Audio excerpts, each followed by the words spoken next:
Hello, hello, hello. Welcome, welcome, welcome to another MSI Insider live stream. I'm Mike and I'm here together with... My name is Erik. Welcome everybody. Welcome, welcome. So guys, do you see something today? Yeah, I have a new haircut. Yeah, is that it? And we have a different giveaway.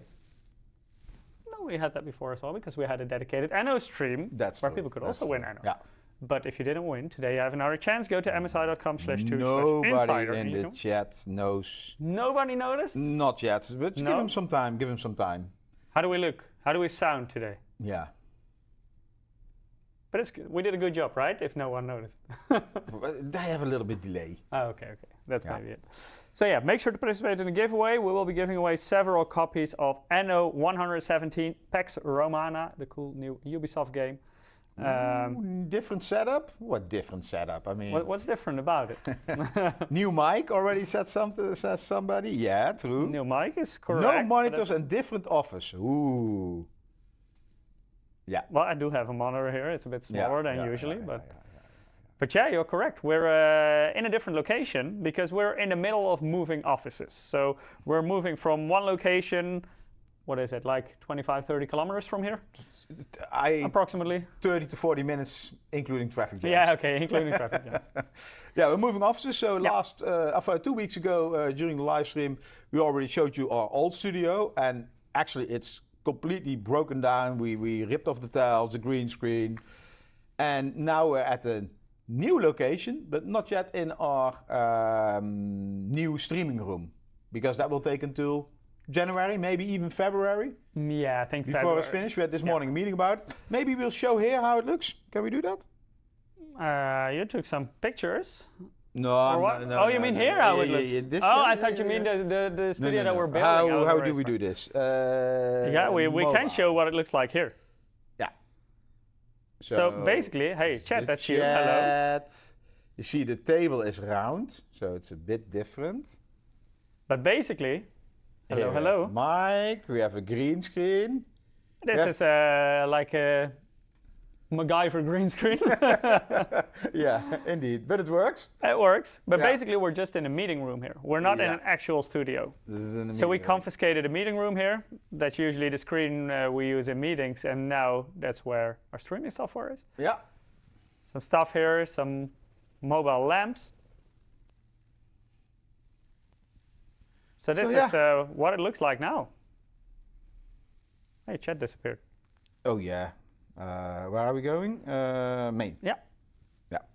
But now it looks kind of normal, right? With our background and stuff. But yeah, the table is indeed a bit different, especially and we have new mics. And we have new microphones. Those microphones are actually the ones that we will also use. We bought 2, we got 4, and probably we paid for 4, but we didn't know. Well, we didn't. Yeah. But Robin, our video editor, who also helped us to set this up here, he knew it was a set of 4. Yeah, we didn't. We were like, oh, 4, okay, When nice. I sit right here, this is like a very cool haircut. Yeah. So coming weeks, it's a little bit, helping. I mean, it's not like we used to, but we will survive. So we're also a bit cramped here in terms of space, but still, we try to make it work. And something we haven't talked about yet is today's topic, because we did launch a new motherboard series, or basically it's like not only one series, it's like a whole refresh generation of our AMD AM5 X870 and X870E motherboards. So today we will talk about those, about the full lineup, and a new series are called Max and EVO. Later on we will explain you the difference between Max and EVO. We already had a short preview of this during the Gamescom live stream. Yeah. Correct, but now they're also launched. You were not there? No, I wasn't. You were in Taiwan or holiday? No. I was supposed to come back earlier from holiday, but that then got delayed. Yeah. That was it. Yeah. Yeah. So you took over. Yeah. I did a poor job. I didn't know I wasn't there. Good. I did my best. Yeah. Good. That's all that matters, Eric. Good. So today we have the real products here. At least some of them, because some is launched today. We will launch more motherboards in this series in the coming months, so stay tuned for those as well. But today we'll already give you an introduction about the models that are launched today. We will explain you what the difference is between Max and EVO. We will go through the different features that these new motherboards offer. We have 2 models on hand here. One is right there and one is here on our test bench, because we will also use this for live demo today with a lot of memory. We have something what is more expensive than the 5090. Yeah, it's not just that module, but no. Yeah. We are going to talk later about it. You all know memory pricing exploded. Yeah. And we happen to have a very expensive kit here. And it's also the best timing to demonstrate this today, right? Memory pricing increase, and we're going to show off a huge memory. We don't look at pricing. I mean, later we can talk about it, but we are going to look at technology and what's possible. And basically, timing sucks. Yeah, because I already arranged this a few months ago, because we already knew that we were going to do this live stream. Yeah. So I had contact with G.Skill to request one of their, well, it's an amazing memory kit, more about that later. So we already had this in a few months ago, but yeah, now that memory prices exploded, like the memory kit is now, I think, more expensive than a 5090. Yeah, for sure. So yeah, that's one of the topics today. We will also later talk a bit about a nice promotion that we're currently running. Yeah, if you have time left. Yeah, that you have to work for. It's not just signing up, you actually have to do something. We will also talk about a new piece of software that we have to control RGB lighting. We will also demonstrate it with our test setup here today. So we have a lot to do. So let's get into it. Eric is asleep again. No, This is like the perfect that's cue. Okay, you do it again. Okay. So Eric, let's get into it. Oh, what a great timing, Eric. Yeah. Perfect, right? Yeah. So our Max and EVO series. So this I think we already talked about Max, but EVO we didn't touch too much about it, except for the Mini ITX, right? Yeah, because that's already the small thing I need to put in an even smaller thing. Yeah. So I think, what was it, like 1.5, 2 months back? Yeah, we something did like that. A Mini ITX live stream where Eric actually had to build an even tinier Mini ITX PC, which he absolutely loves. All the struggle and the cramming it in. I succeeded, right? Eventually, with a little bit of help, yes. And there we used the MPG X870i Edge TI, the EVO model, and EVO stands for the bigger BIOS chip. So regular AM5 motherboards, as we had them until now, had a 32 megabyte BIOS chip. And now the EVO models are upgraded with a 64 megabyte BIOS chip. And this is specifically for future-proofing, basically, because AMD, as we also saw with AM4, they hang on to the same socket for quite a long time. And they will also retain the compatibility between the different CPU generations. So eventually, you will keep increasing the number of CPUs you are supporting by every new generation AMD launches for AM5. So to make sure we can sufficiently do this towards the future as well, we've included bigger BIOS chips on our motherboard. So that's now been upgraded from 32 megabytes to 64 megabytes. So that's the meaning of EVO. Skeets is asking, do you have the fastest Wi-Fi 7 standard? Yes, later we'll talk about that. Yeah, we do. And the Office also has very fast Wi-Fi, the new Office. Very true. Yeah. Then we have our Max series. So Max series also has that 64 megabyte BIOS chip, but that's not it for Max, because Max also has a second chip added to it, which is the OC engine chip. And basically that's an external clock generator that allows you to adjust the base clock independently from, for example, SoC clock. So you can do very fine-tuned overclocking with this. You can get some better performance out of certain CPUs. We also have a new feature that we will introduce on our motherboards in the coming weeks as well. So it's much more than only this. This is just what we say, this is Max basically, but it has basically all the hardware is upgraded to the latest standards. Yeah, like, we made more upgrades, like Wi-Fi, the VRM in some places, PCI Express lanes, and... But in this new generation, all motherboards that have this Max edition, all the boards that we will talk about today with Max in the name, will have that OC engine chip. Yes. And also 64 megabytes. But we're a Taiwanese company, so there can be exceptions, right? Not at this point. Not at this point, but you know how it works. Yeah. That's I agree that Max can sometimes be a little bit of a confusing because basically Max means the upgraded version, but upgrades can be different. Yeah, this is how we start with Max. Yeah. But yeah, all the Max boards that we talk about today have both 64 megabyte BIOS and the OC engine, so the external clock generator, and all the EVO boards that we talk about today only have the 64 megabyte BIOS chip and don't have the OC engine. So for example, the board that you built the Mini ITX with, that's an EVO board that does have the bigger BIOS chip but doesn't have the OC engine chip. Yeah. Yeah, everyone's still on track in chat as well? Yeah. Good. Then let's talk about the new models that we will have within this new series. For now, like mentioned before, we will expand this lineup over the coming months as well. But we will start with these models. So in the high-end segment... I already showed them a model which is not on this slide. Godlike. Yeah, and there will be more. Yeah, there will be more, yes. But today we're only going to talk what's now. So you already had a bit market. of a sneak peek about certain models, but yeah, there will be more models added in the near future. But for now, in the MEG segment, which is the enthusiast segment, we have the MEG X870E Ace Max motherboard. We also have it on hand here. Yeah, we will talk in full detail later on. Yeah. Then within the MPG series, we have the X870i HTI EVO Wi-Fi. That's the motherboard that Eric used in the Mini ITX build like 1.5 to 2 months back. We don't have it here because Mike was too lazy. Yeah, we already talked about that model quite a lot in full detail. So and if you want to know all the packed on a pallet and sealed for the move because to we're this moving, office. Yeah, so very complicated. He was lazy.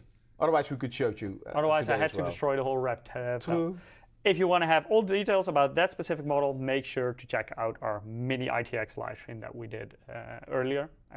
And then you can also get all the details about the alternatives to that board because we have a whole lineup of Mini ITX motherboards for both AMD and Intel, so many options. So that's the MPG segment, the performance gaming segment. Ace Max is godlike for normal people. Yeah, true. It's still a very high-end motherboard, but it lacks some of the bells and whistles that you, of course, usually see on godlike. And then the MAG segment, which is our Arsenal gaming segment, we have 4 different motherboards. First, the MAG X870E Tomahawk Max Wi-Fi PZ. It's quite a long name, right? PZ, Project Zero. Project Zero. So we could have made it even longer. If instead you of completely PZ, wrote Project it, Zero, yeah.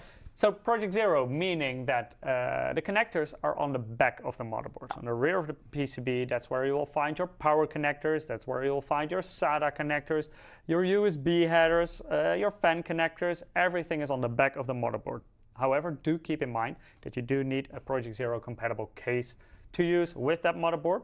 But nowadays more and more cases are compatible, especially from MSI. So you can put a normal ATX or micro ATX in, but also back connect ATX or micro ATX, depending on the case, of course. But you do make sure you have the ones with the cutouts in the motherboard tray, where of course those connectors will go through basically.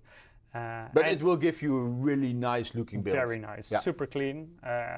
So yeah, that's the Project Zero motherboard in our lineup. Then we have the MAG X870E Tomahawk Max Wi-Fi, so that's without the PC edition. That's our regular Tomahawk.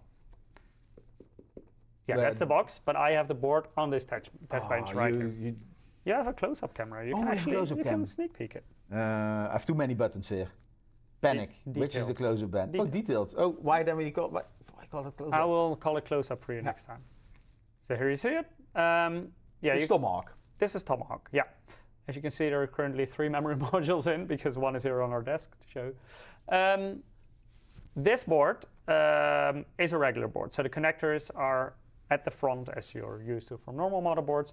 Other than that, it's actually, I think, basically identical to the PC board, apart from the color, because the PC board is completely white, and this one is black. My apologies, by the way, for the white liquid cooler. This also had to do with moving offices, because the black liquid coolers, they were also already wrapped on a pallet. So we had to grab what we could easily reach, and in this case, that was a white liquid I think cooler. it looks, again, detailed. I think it looks okay. Yeah. I mean, there's also a white connector at the bottom. This is the A13240, by the way. That's also from liquid cooling. Yeah. RGB. So usually I would grab a black one, but today it's the white version. Will do. Yeah, will do. And then 2 more models in our MAG series, and maybe you're not used to these models being in the MAG series because this used to be a separate segment, our gaming segment, with the Gaming Plus and the gaming motherboards. So those are now part of the MAG segment. First one being MAG X870E Gaming Plus Max Wi-Fi. and then MSI X870 gaming max Wi-Fi without the plus. Then in our Pro segment, one model for now, the Pro X870 E-S EVO Wi-Fi. So that's not a max board, but an EVO board. So no external clock generator on there, but with a 64 megabyte BIOS. So that's it for now, but like mentioned, this will be expanded further. All boards that you see here are full ATX motherboards, with the exception of the X870i HDI EVO Wi-Fi motherboard. I think in about 1 month time, on the 7th of January, it's probably already earlier. It's CES, which is in Las Vegas, big consumer electronic show. We're going to do a live stream on the 7th. That's actually the exact name, the Consumer Electronics Show. It's a big, it's the big. I'm a professional. Oh, you are? I know this. Okay.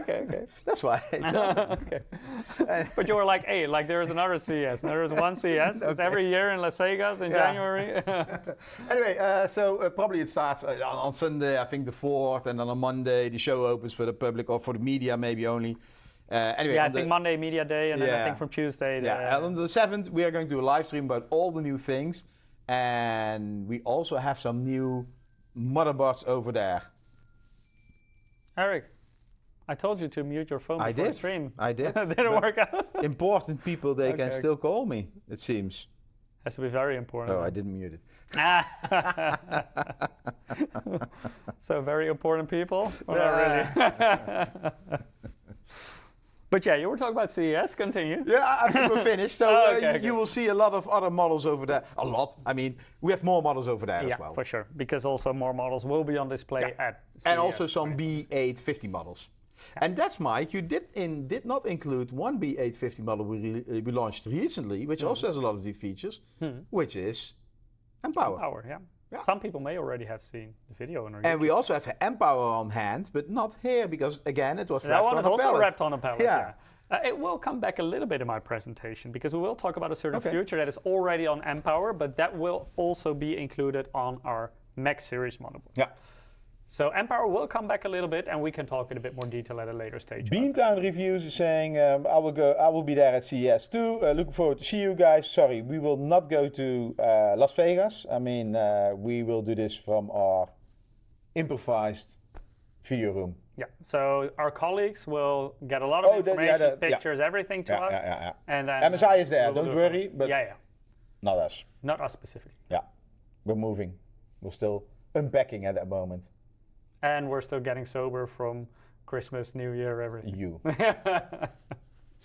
Okay, then let's have a closer look at all the other things these boards have to offer. Starting with the performance side of things, which is of course an essential thing when you're talking about DIY PCs. Built-in OC engine. So specifically for the Max motherboards, it's an external clock gen on these boards. So it's actually like a physical chip on these boards that the Max series have. And it depends on the exact situation. But with certain CPUs and certain games, you can get a performance uplift of up to 10% in certain situations. And if you also enable certain memory optimizations that you can find in our BIOS, you can even get a performance uplift of up to 15%. And these were tested, by the way, with the Ryzen 7 9800 X3D CPU. So this may differ a bit per exact configuration, per game, etc., etc. And especially CPU and memory dependent. Yeah. But yeah, so you can get quite a bit of extra performance out of this when you have this chip on your motherboard.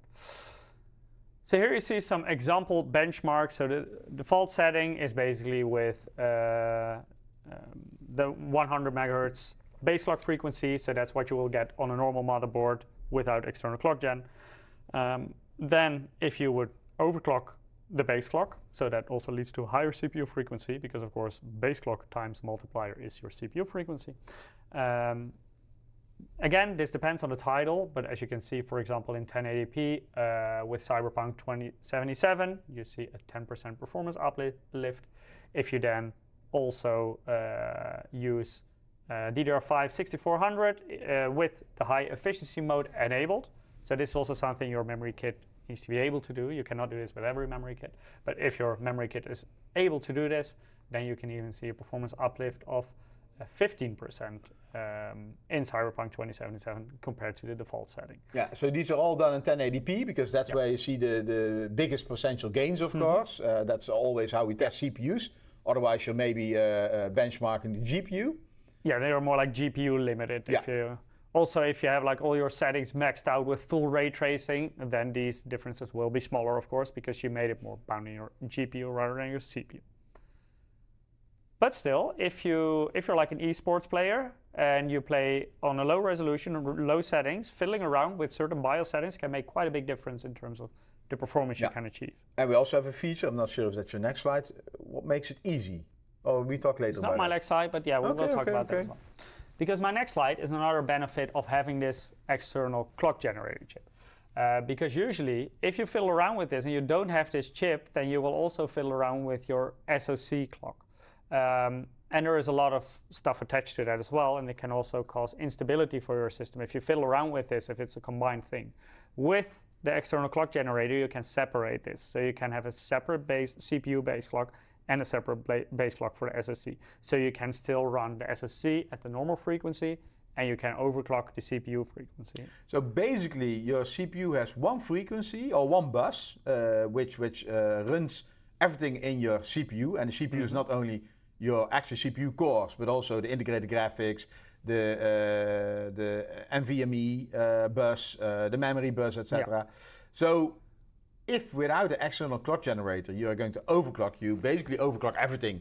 Yeah. And the iGPU, you will overclock both at once. Yeah, and the iGPU and the memory don't take that so well. So what we did, we put an external clock generator, and then you can run the CPU clock asynchronized. Yeah. Which then means you can increase the base clock without touching the other clocks. So basically, you don't crash on your iGPU or you don't crash on your memory, but you can have the benefit of increased base clock, which increases your CPU performance. Yeah, correct. That's the explanation for noobs. Yeah, you were really like, you guys know this stuff. Yeah, but I think most know. Yeah. I think the people, for the one also viewer, the people who would usually fiddle around with this manually, they usually do know. Yeah. But we will also roll out a feature for people who may not be as familiar with this. Yeah, look at Alan. He's saying old style OC is back. Increase the base clock. That was how it was done indeed in the long time ago. Well, the really old school way is increasing the front side bus. The really old school is using a pencil. Yeah, but that would increase the front side bus. The 300A, Intel 300A, Celeron 300A. Yeah. What was it, Duron or Athlon? Even with Core 2 Duos, you could still do pencil mod, certain ones. Yeah. And in certain cases, it would run stable from frontside bus of 200 megahertz to, I think 333 you went, so that's quite a big increase. But yeah, that's all really old school stuff. Continuing. Sorry, so I have an interesting question. Okay. Are there any preventive measures to stop CPUs from burning out with OC engine, like what happens on ASRock boards? Well, this is totally different than what happens on ASRock boards. We don't know what happens on ASRock boards, and they also don't know, I believe. Still under investigation. But this is, I mean, you're not fiddling around with voltages. So this is not really about burning out your CPU. If anything, this would help you not to burn it out because you can leave your SoC alone. Yeah. Because you're separating your base clock frequency for the CPU. And I think if and especially X3D CPUs are sensitive to something, then it's SoC voltage. So yeah, this is a pretty safe way to overclock. Of course, I mean, if you are going to put your base clock too high, because the basis is 100, you can put it at 101, 102, you can put it at 200 maybe. But 200, it will crash, you know, that's too far. You can put it everywhere in one mood. Yeah. No, but I mean, you normally, when you are starting overclock, you want stability. So you are starting to increase the base clock with small steps. And at one moment, you will notice that your system will crash. Then you go one step back, and then you need to test for 24-hour stability. If it can run always at this base clock. Maybe it can, maybe it cannot. But yeah, with this you will not see flames or smoke. Unless you haven't mounted the CPU cooler or something. Yeah, that's some other error. But not because of this. No. Then, because this is, of course, all if you're doing stuff manually in the BIOS. But if you're maybe not very familiar with it, but you still want to benefit from that OC engine chip on these Max motherboards, we're also working on a new feature. It's called PBO base clock booster. And this is already available on the B850 M-Power that we talked about before. And we will also run this out in the coming weeks/months, depends a bit on the model, on our Max series motherboards. So not our EVO, because they don't have that chip, but this will also become available on our Max series motherboards in the future BIOS version. So here you see an example of the BIOS of this B850 M-Power board. And if you go to the overclocking menu, there you have the drop-down menu for Precision Boost Overdrive. You already have a lot of different presets there. So you can, for example, do set it to a certain thermal point. You have certain enhanced modes. But now we also added the PBO base clock booster with two different settings. One being PBO base clock booster 1, the other being PBO base clock booster 2. And what it essentially does is PBO base clock boost 1 basically presets your base clock to 103 instead of 100, which is a default setting. And if you use PBO base clock booster 2, it will preset everything correctly for a base clock of 105 megahertz compared to the 100 default. And this is a simple preset, which already helps a lot of people who don't want to dive into all the difficult menus. Yeah. So this is very simple, you just, okay, step 1, do this, step 2, save, and that's it. So here you can see what the settings actually look like when you use this feature. So on the top you see, in between brackets, asynchronous. So that means that you're separating the CPU base clock from the SoC base clock. So that's what you can do with that OC engine. Below you see the CPU base clock at 105 megahertz. So in this case, that's the PBO base clock booster 2 setting. And that way you will, of course, overclock your CPU because you will get 105 megahertz times the multiplier. So you get an increased frequency when you compare it to 100. So this is already implemented in B850 M-Power, and this will be implemented soon on our Max motherboard series on X870 as well. So the models that we talk about today. But specifically the Max series. This doesn't work on the EVO boards that we talk about today. That's something to keep in mind. No external clock gen. Exactly. Then let's talk a bit about what we have on these boards in terms of features, in terms of, let's start with the power stages, because of course VRM an essential component, especially if you want to do overclocking with higher end CPUs, then you want to have a very solid power delivery circuit. It also depends to what extent you want to overclock. If you want to do extreme overclocking, maybe even use like extreme cooling methods like dry ice, LN2, those kind of things, then you would probably want a very high-end VRM to go with it. Here you see an overview of the new models that we just introduced with some more details about the VRM design that you can find on these motherboards. So the board that we have here in front of us, the MEG X870E Ace Max, that one comes with 18 110 amp smart power stage. That's an extremely high-end VRM design. But even on the most entry-level models that we have in our current lineup, so those are the gaming model in MAG segment and the Pro-S model in the Pro series, there you still find 1260 amp smart power stages. So even when you want to run a high-end CPU, but you're not really interested in overclocking, these will run a Ryzen 9 without any issues, like a 9950X, no problem at all. It's still a very decent VRM design. If you're a normal user, and even if you want to use the PBO preset, all these VRMs are more than enough. Yeah, it's mostly if you're into more extreme overclocking, then you will benefit from a higher end. And the bigger VRM you have, most of the times it always gets cooler. It also gets cooler because it's spread across more phases. Yeah, exactly. Then the PCB material, this also differs per model. And here you can see that it's actually not the Ace that has most PCB layers. It's actually our Mini ITX Edge model.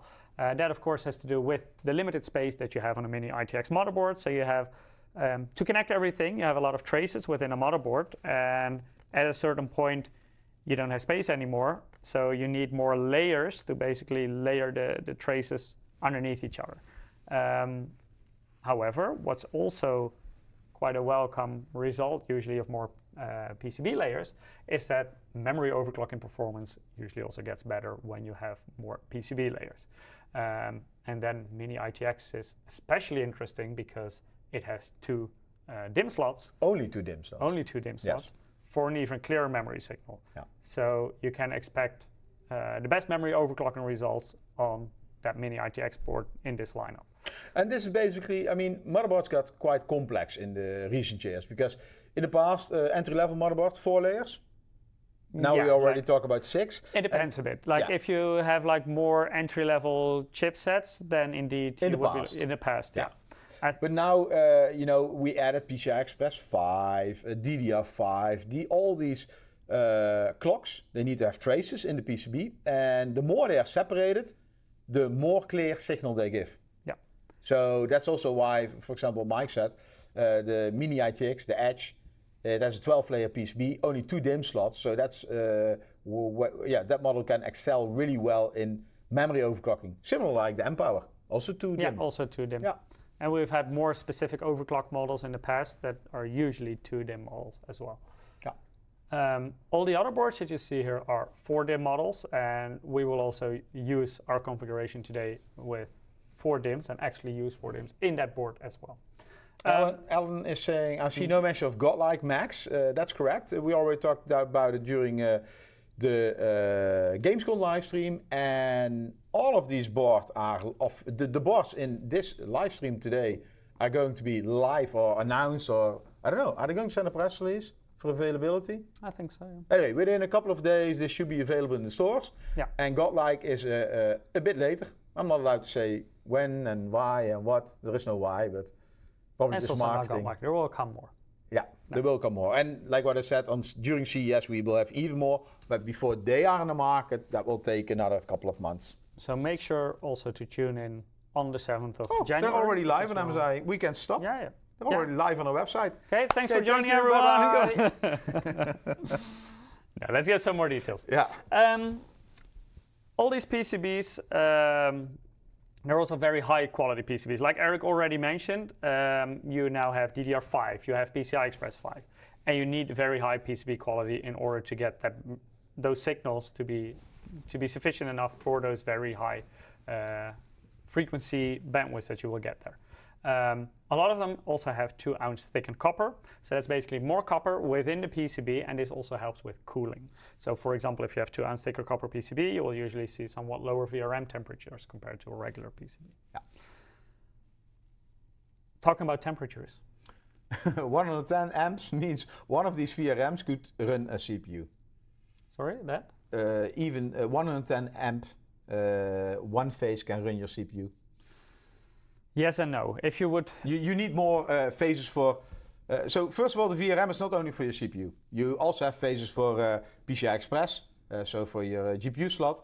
For, I think, memory, there is one located. For the iGPU, this is also what you can see here. So you have... Oh yeah, it's 2 plus 1. So its CPU is 8. Let's talk about A's. CPU is that a good example? Yeah. Yeah, so the V-core, that's specifically for the CPU. 18? That's 18. Yeah. Then you have 2 for the SoC. SoC is everything off chip or uncore. Let's say uncore. Yeah. So that's basically the PCI, the memory bus, controller, those kind of PCI things. Express bus, M.2, all those. Yeah, those kind of things. And one for the, I think one for the GPU. Yeah, I think this is for the integrated graphics that you will find on these as well. Yeah. But yeah, I mean, one phase. But like even if for the V-core, if you would have one phase, basically how a VRM works is that it also switches in between phases. Yeah. I think if you would constantly load a single smart power stage, then you would overheat it. Yeah. So it's not that you could really run it off. But the then one. 2 of 550, of 55, sorry. 550, what the hell? 2 55 amp. We should talk to our R&D engineers. Yeah. But no, it's not that simple. No, it's not that simple. Yeah. But as you can see, the 60 amp, which is a 12 phase, I think that's the lowest here.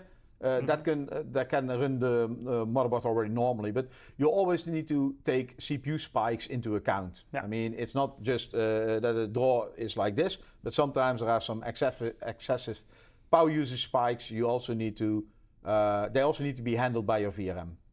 What you also see is, like, for example, the more higher end smart power stages, like the 110 amps that we have on our Mini ITX and our Ace, for example.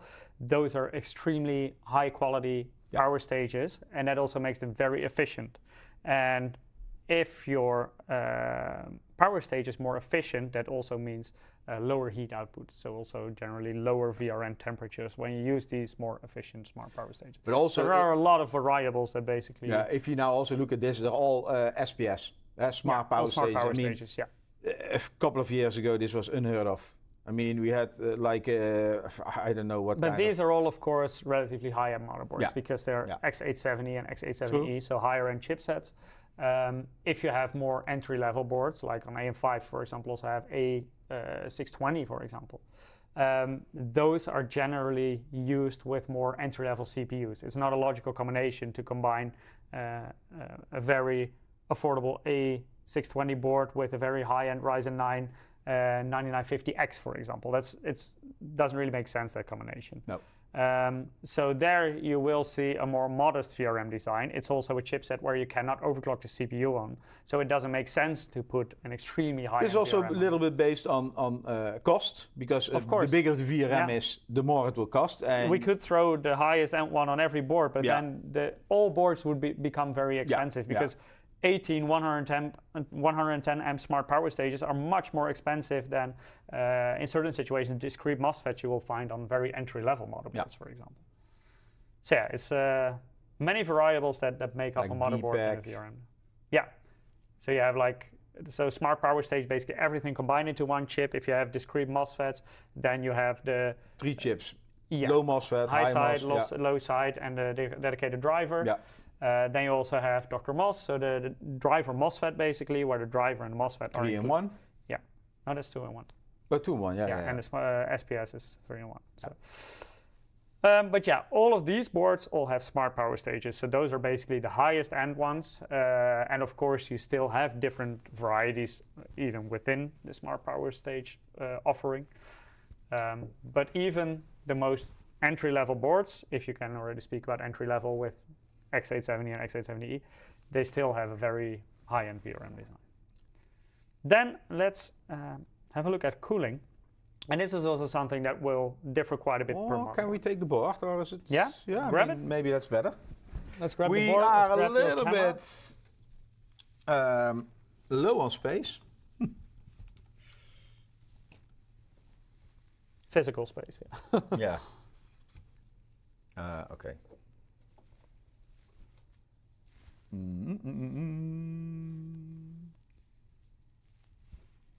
Hello, camera. There we go. Yes. As you can see, it's a bit dusty in here as well. Is it? Yeah, it is. You see on the gloss. I think it's because of all the fabric in this room, because we're not in a proper studio at the moment. There's a lot of cooling on this board, so let's maybe start with the VRM. I will turn the board around. What if I'm... Okay, yeah. Have a proper look here. As you can see, I have a fin stack heatsink here. It's with a wavy fin design, so basically that increases the surface area a bit, and that makes the cooling more efficient. If you look through this heatsink, I think you, now you're focusing on me rather than the board. But there are 2 heat pipes in there, and they are direct touch cross heat pipes. So yeah, you can see it going in. Exactly. Ah, there we go. Yeah. Can you maybe? Oh. And that one connects the 2 different heat sinks. Because 2. Okay, yeah, I see them. So one is here, like below. Yeah, because the VRM is not only on top of the socket, it's also on the side. So it basically goes in this corner is the whole VRM design.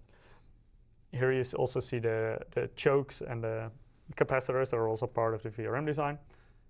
So 2 huge heat sinks there, one being a fin stack, that one, and then a solid one. It's indeed dusty here.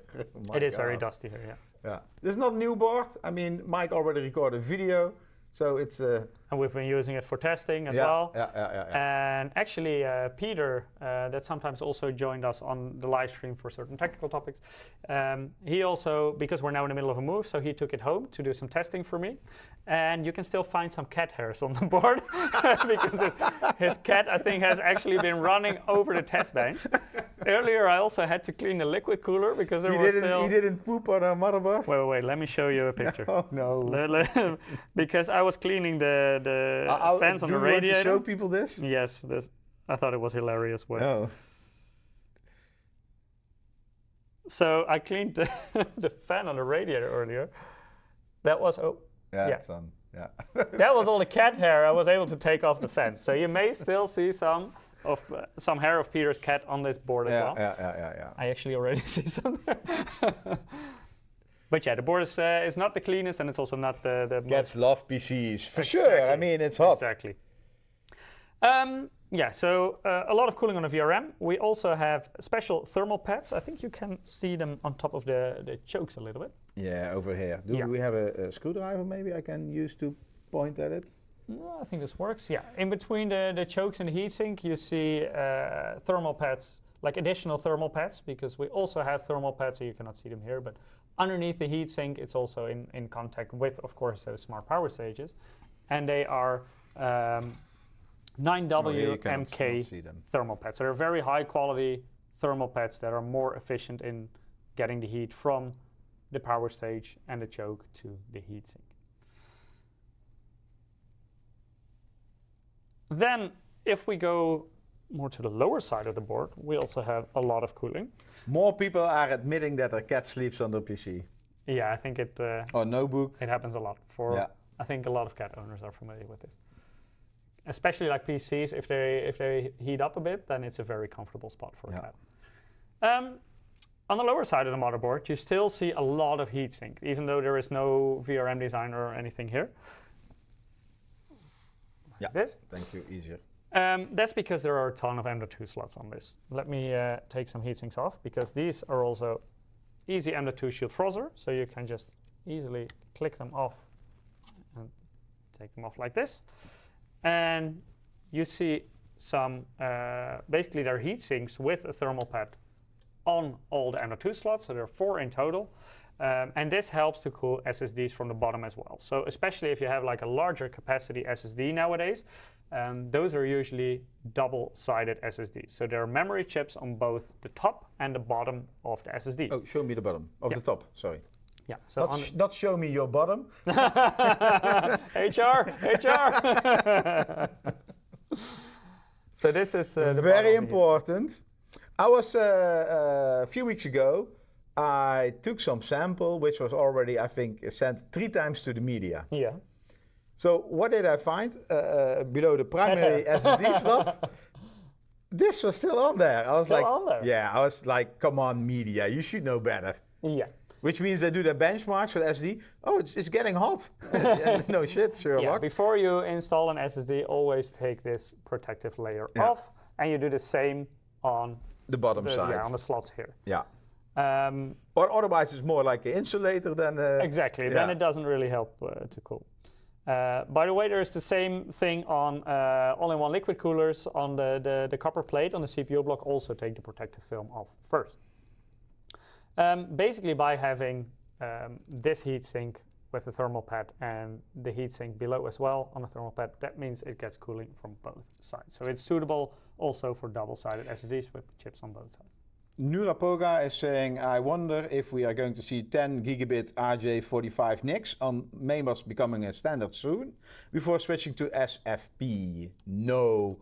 10 gigabit is quite expensive still, so I think most motherboards move to 2.5. I think the next step will be 5. And yeah, I think 10 is still far away. And SFP, I'm not sure if that's a good solution because... Sneak peek, this being a high-end board, this one does have 10 gigabit LAN. As well as 5 gigabit LAN. This one. But that is indeed still reserved for very high-end boards. About all motherboards. No, because... And it's also about power consumption. I think SFP uses quite a lot of power. Yeah, but also... If it active switches. Yeah, but even a 10 gigabit LAN controller uses quite a bit more than, for example, the 2.5. You should do benchmarks on that. Like, what is the power consumption? What is the power consumption versus the transfer speed? Yeah, but I think it's mostly like when it's active. Yeah, so in case you don't use it, I don't think you get that much higher power consumption. But yeah, if we would also do that on the lower position motherboards, then we would. Is this you? Yeah, that's me. Or the cat? I just blame the cat. I always blame the cat. But then you would see a huge cost increase if we would do that over the full lineup. So we have different flavors basically in terms of motherboards with different specifications, and on certain boards we do put that 10 gigabit LAN. On others we specifically don't, so we can get them at a lower price point. Suddenly I feel everywhere cat hair. Yeah. I always do. Oh, you already put your phone away. We're not done yet, because I was about to flip the board. Even more, I was trying to read the chat. Okay. Are there compatible issues with Liquid Freezer 3 all-in-one regarding M.2 coolers? A Liquid Freezer 3 all-in-one. Do you know what brand it is? Yeah, that's Arctic, I think. Okay, Arctic. Yeah, I don't know. No, well... But like what is the compatibility? With the M.2 cooler. Are there compatibility issues? No, that one's quite a lot higher. Yeah.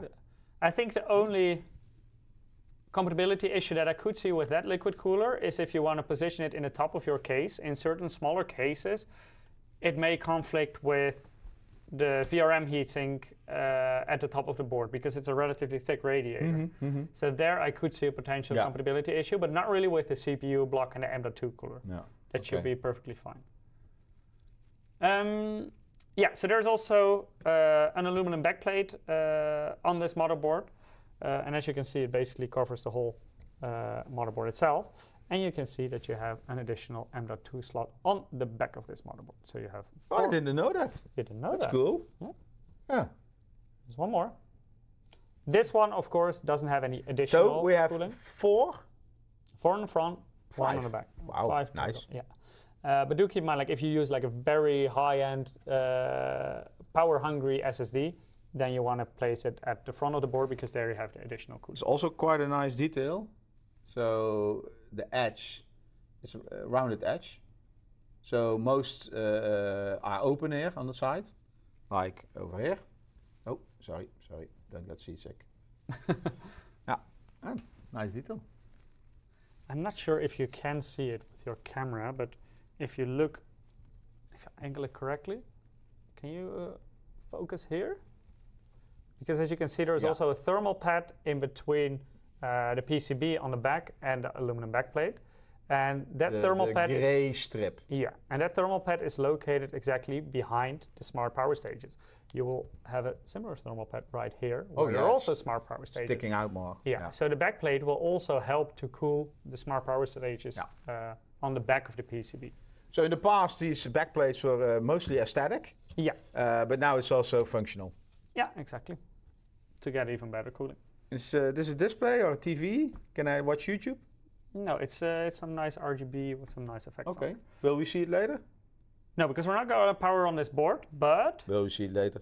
Yeah, you will see it later if you keep an eye on our YouTube channel, because we're making a very nice video about this. But that will still take a little bit of time. You're in it, right? Not my face, but you will see my hands. Yeah, it's an unboxing video. Okay.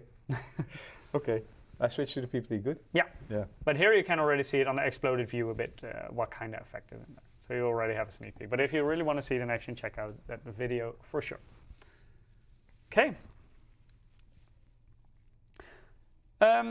This is a brief overview of what kind of cooling solutions you will find on the different motherboards. Of course, we've just gone through all of them on the Ace motherboard, but that's of course a very high-end motherboard. It will be a little bit more modest on certain other models. So for example, on the Tomahawk boards, you will get an extended heatsink, but you don't, for example, get the heat pipes and the fin stack heatsink, those kind of things. There's also no backplate on that one, but you do still get extra choke pads. Double-sided M.2 shield frosser is also on that board. That's something you will, for example, not find on the MAG models and the Pro models. So yeah, it really differs per board what kind of cooling solutions are on there. And Ace, of course, being a high-end board, has got most of them. That's also why we use that one, to show you the different types of cooling. We already touched on it a little bit. Mini ITX. Oh. Giveaway. Ah. Giveaway. I think it's giveaway time. I think you were like this. I thought you were going to do some kind of spell or something. I could do if you would continue about memory. Talking about memory. But yeah, let's do our first giveaway. So if you haven't participated yet, go to msi.com/2/insider or follow the direct link to Gleam that our bot puts in the Twitch and YouTube chat once every 5 minutes. Yeah, that will also lead you to Gleam. Within Gleam, you can perform certain actions. The more actions you perform, the bigger chance you have to win. And if you're a returning visitor, also make sure to claim your loyalty bonus to have a slight edge in the giveaway. Blah, blah. New winner.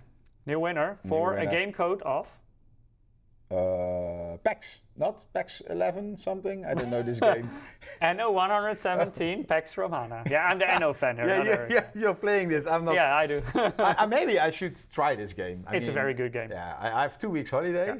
So also, for the people who haven't seen it yet, we did a live stream. Oh no, I have kids. And we had their creative director in our live stream as well. And a lot of interesting information. And Peter and I have also been playing the game a bit, so you can check it out. I'm not going to play this game. I discovered I have kids, so I don't have time. Yeah, NO is a game that will consume a lot of time. Yeah, no. But it's very enjoyable and it's also very laid back. Okay, first winner for today is Glorats89. Congratulations, Glorats89. You won our first giveaway of today. 98. Oh, I found some Maybe cat. it's 98. I found some cat hair. One moment. Anyway, you won. You won a game code for. Is this 89 or 98? It's 89. Yeah, so was I correct or not? I was correct. It doesn't matter. Yeah, I think you were correct the first time. Yeah. If you didn't win this time, but you're already signed up, no need to do anything again. You will automatically be included in the next drawings as well, that we will do later in the stream. Can I continue about memory now, Eric? Let's talk a little bit of memory. It's a sensitive subject nowadays because of prices so high. Yeah, okay, but I wanted to talk about memory frequency, not really about let's first don't touch on price. Yeah.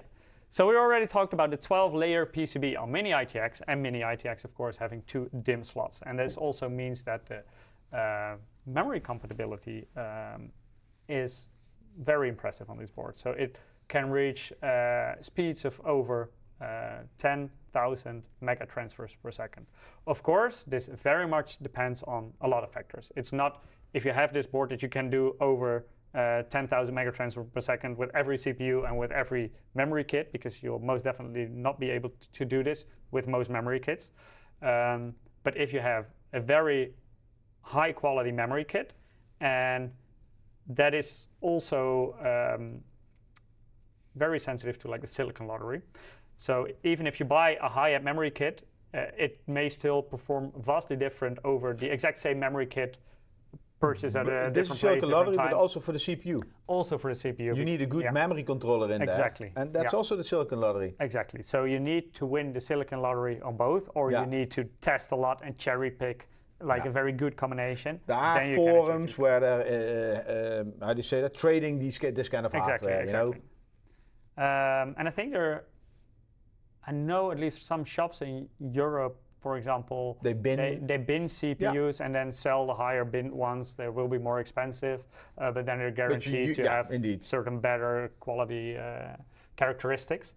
So this can differ a lot per CPU, per memory kit, but this board can achieve insane memory speeds because of that 2 DIMM configuration and the 12-layer PCB that you will get on this board. So if you want to chase records with memory on AMD, then this will be the way to go. Talking about memory, there's a lot about memory too. But let's maybe get into some demonstrations because these boards are also able to run extremely large capacity memory configurations at a high frequency.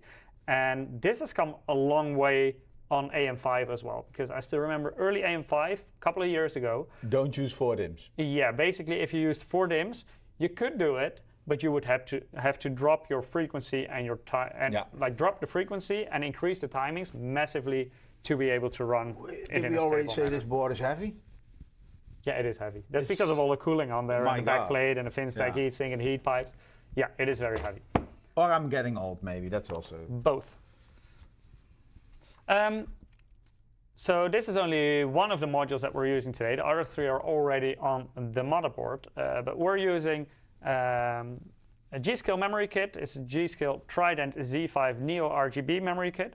and this is a 256 gigabyte memory kit. So it's a 4-DIMM kit consisting out of 4 64 gigabyte memory modules. This is one of them. Focus. Yeah. So this is specifically made for AMD configuration. So it also supports AMD Expo. So that's basically a preset memory profile, and in this case, that's DDR5 6000 CL36. So to be completely exact, it's CL36 444496 at 1.25 volts. So this is a very, very high-end memory kit. So if I have this in my hand, you know, how much? The current value, like after the memory price increase?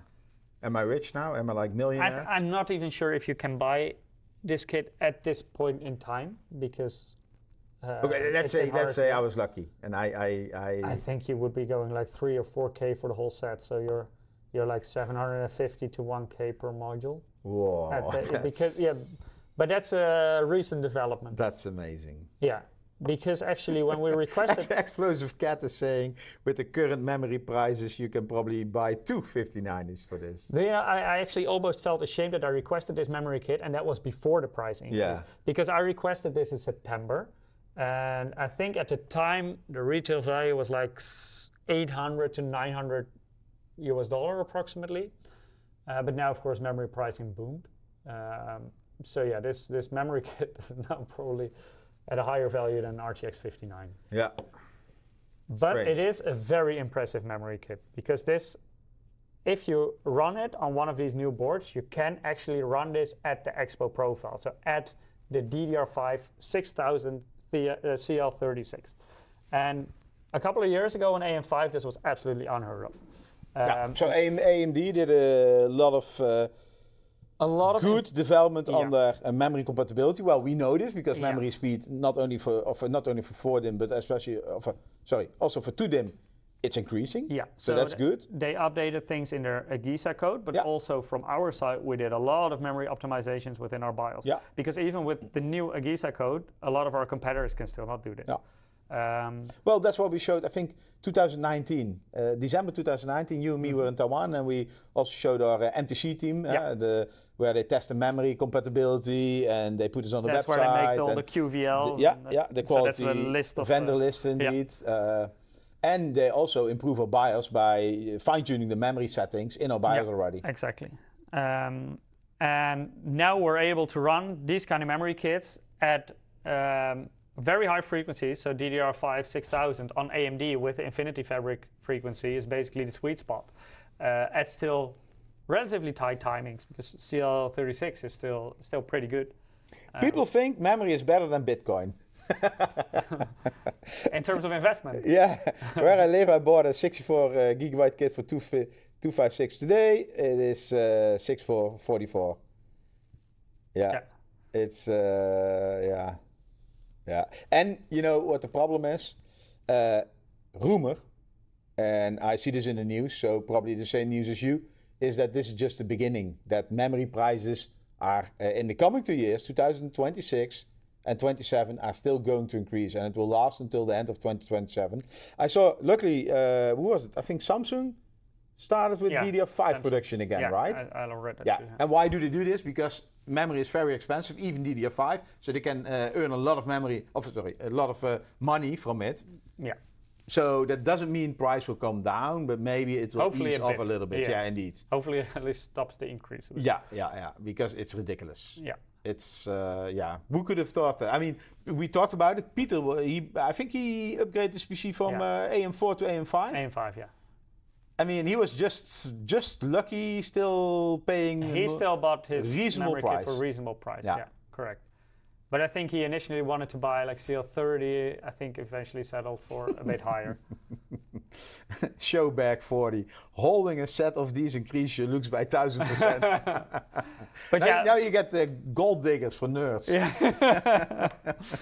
But yeah, from a technical perspective, DDR5 256? Oh, I like you. Apart from the price, this is like a very impressive memory kit, but it is for very specific tasks. So if you want to build a gaming PC and you only care about gaming performance and you don't run any productivity tasks, then just buy a 32 or maybe maximum 64 gigabyte kit at a high frequency, like 6000 or 6400 on AMD will be the sweet spot at tight timings. So maybe if you can get like CL30, CL28. What would you advise? Is it now, I mean, memory is expensive, but would you go for the right speed or amount? Would you go for... It very much depends on what you want to do with it. Okay. Like if you want to do gaming, you will benefit more from higher speeds and in certain situations, but that also depends on the CPU, tighter timings. Yeah, so you would go for example, for 16 gig, or maybe we should talk 8 gig, or is that too ridiculous? That is very... Okay, you would go for 16 gig high frequency and the right timing, so maybe, maybe what? Like, no, I think if for a gaming system nowadays, I would go for 32 still. Still? Yeah. You're rich? 32 is still somewhat... of course, it increased by a lot, but it's still quite okay, I would say, if you see the whole picture of a PC. Yeah, okay. If you go beyond that, then... So maybe people should now buy 32 gig because it's still reasonable. Like for a high-end gaming system, half a year ago, I would have said go for 64, future-proofing, for a gaming system as well. Now, I would say pick a 32 kit. And I think 32 is already expensive, so I would say go for 16. For a more entry-level PC build, yes, but you may run into certain limitations. What if, I mean, in also depends on the games you play. Certain games can also be more memory hungry than others. Yeah. If you use your PC for more than gaming, and especially if you want to do it simultaneously, then you would want a bit more. And if you don't game, you say... Also depends on what you do. If you use it for a bit for web browsing, also depends on what kind of rendering you do. Okay, Adobe. Also depends on what Adobe program you use. Robin, our video editor, he uses a lot of After Effects. He loves memory. So basically, he almost as much memory as you can give him, he will use. And it will also directly affect his productivity. So he will be able to render faster, will be able to finish projects faster. So he will get the skit. I think he will steal it from me after this live stream. But yeah, for his use case, a higher memory capacity is much more useful than a higher frequency or tighter timings. So this memory kit is absolute heaven for certain video editing. We should make a live stream about this. Yeah, it would be an interesting one with maybe some different render softwares and see what benefits from what. For a gamer, a 32 gigabyte kit at maybe also DDR5 6000 but CL28 timings could give better gaming performance. So yeah, this is really, I would say, a productivity kit. For gaming, this will not give you higher FPS compared to a 32 gigabyte kit with higher timings, for example. I think this is only temporary. If you're longer into this industry, memory price will always go up and down. I think a few years ago, well, maybe 5 years ago, you had floodings in Thailand, I think, or some I think floodings. They destroyed some memory factories. Memory factories. I remember. Then it also spiked. Yeah, also spiked. And this is not only, we are now looking at PC memory. That's one thing. GPUs, no doubt. I mean, I already heard AMD increase them. Is more expensive. SSDs. But what about mobile phones? What about things in your car? Even CPUs, there's cache on there as well. All the things will become more expensive. And this is just a cycle. What happens now, I mean, you already, I told you, Samsung, they're opening up the DDR5 production lines again. At one moment, they will, other vendors probably will join. There will be overcapacity. And then they need to dump it on the market and price will go down. And I believe... It's always a wave. I believe, like, let's say, 1 year ago, it was dirt cheap. It was really... Even half a year ago. Yeah. So we were lucky that it was this cheap because, well, it's also a normal market. Because now we talk about a half year ago, 32 gigabyte was really affordable. Maybe in 4 years or 3 years time. Under $100 you were able to buy a very good memory kit. And maybe in 3 or 4 years time, we talk about 64 gig, less than $100. Who knows? That's also why half a year for a higher end gaming system, I would have advised go for 64 gigabytes directly. Now I would say settle for 32 gigabytes. For productivity, however, like if you earn your money with these kind of projects, And this could save you a lot of time if you have a larger memory kit. Still then it worth could your money. Still be worth the investment. Yeah. Chat is going crazy about memory pricing. Start saving bottle caps. Yeah. But also from a technical perspective, this is a very impressive memory kit. To have this combination of this very high frequency with still very good timings and insane capacities, and also being able to run them at least on these motherboards at this frequency and these timings, is very impressive. Let's maybe do some live testing with this, okay?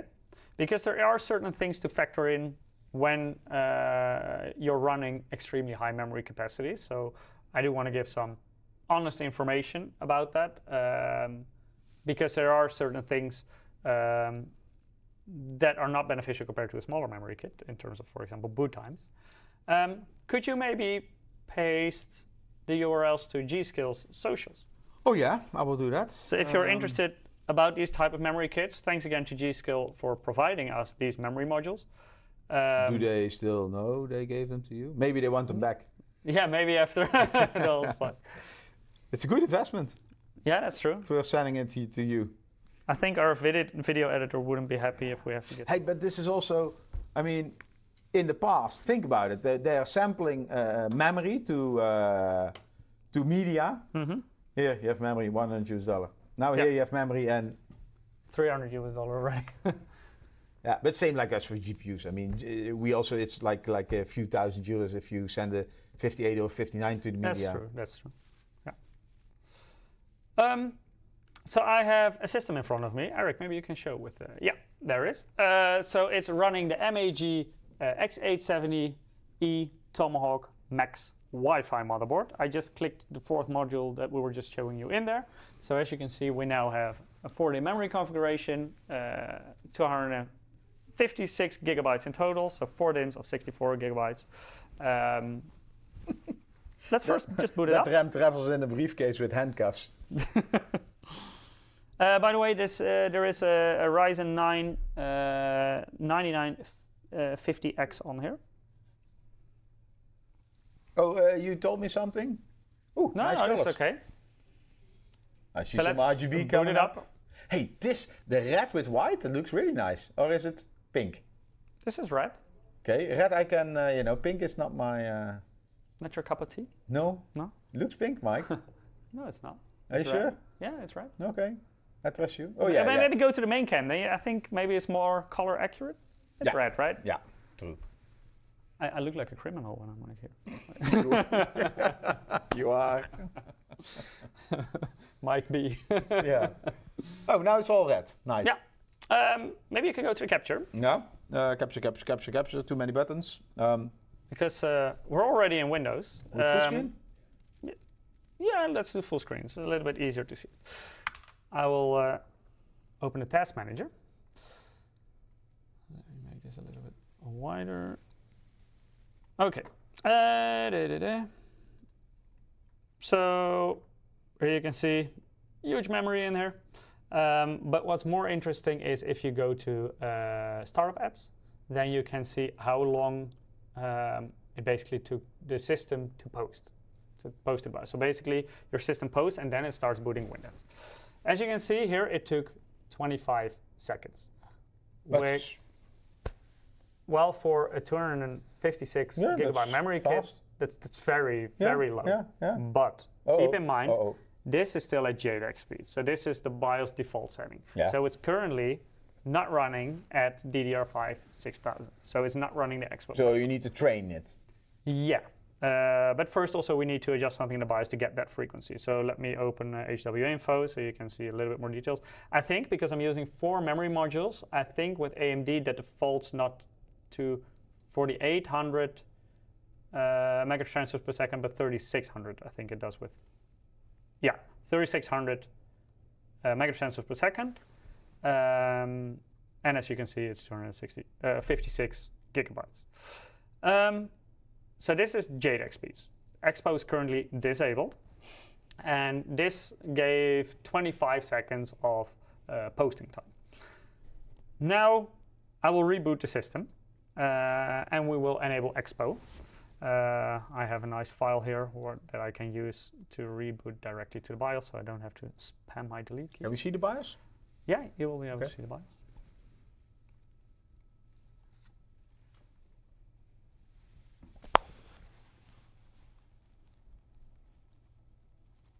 Are we going to see the BIOS? Yeah, you will. Of course, that again, 25 seconds. It takes a little bit of time because it's a huge memory kit to get into that. But so training happens before post screen? Yeah.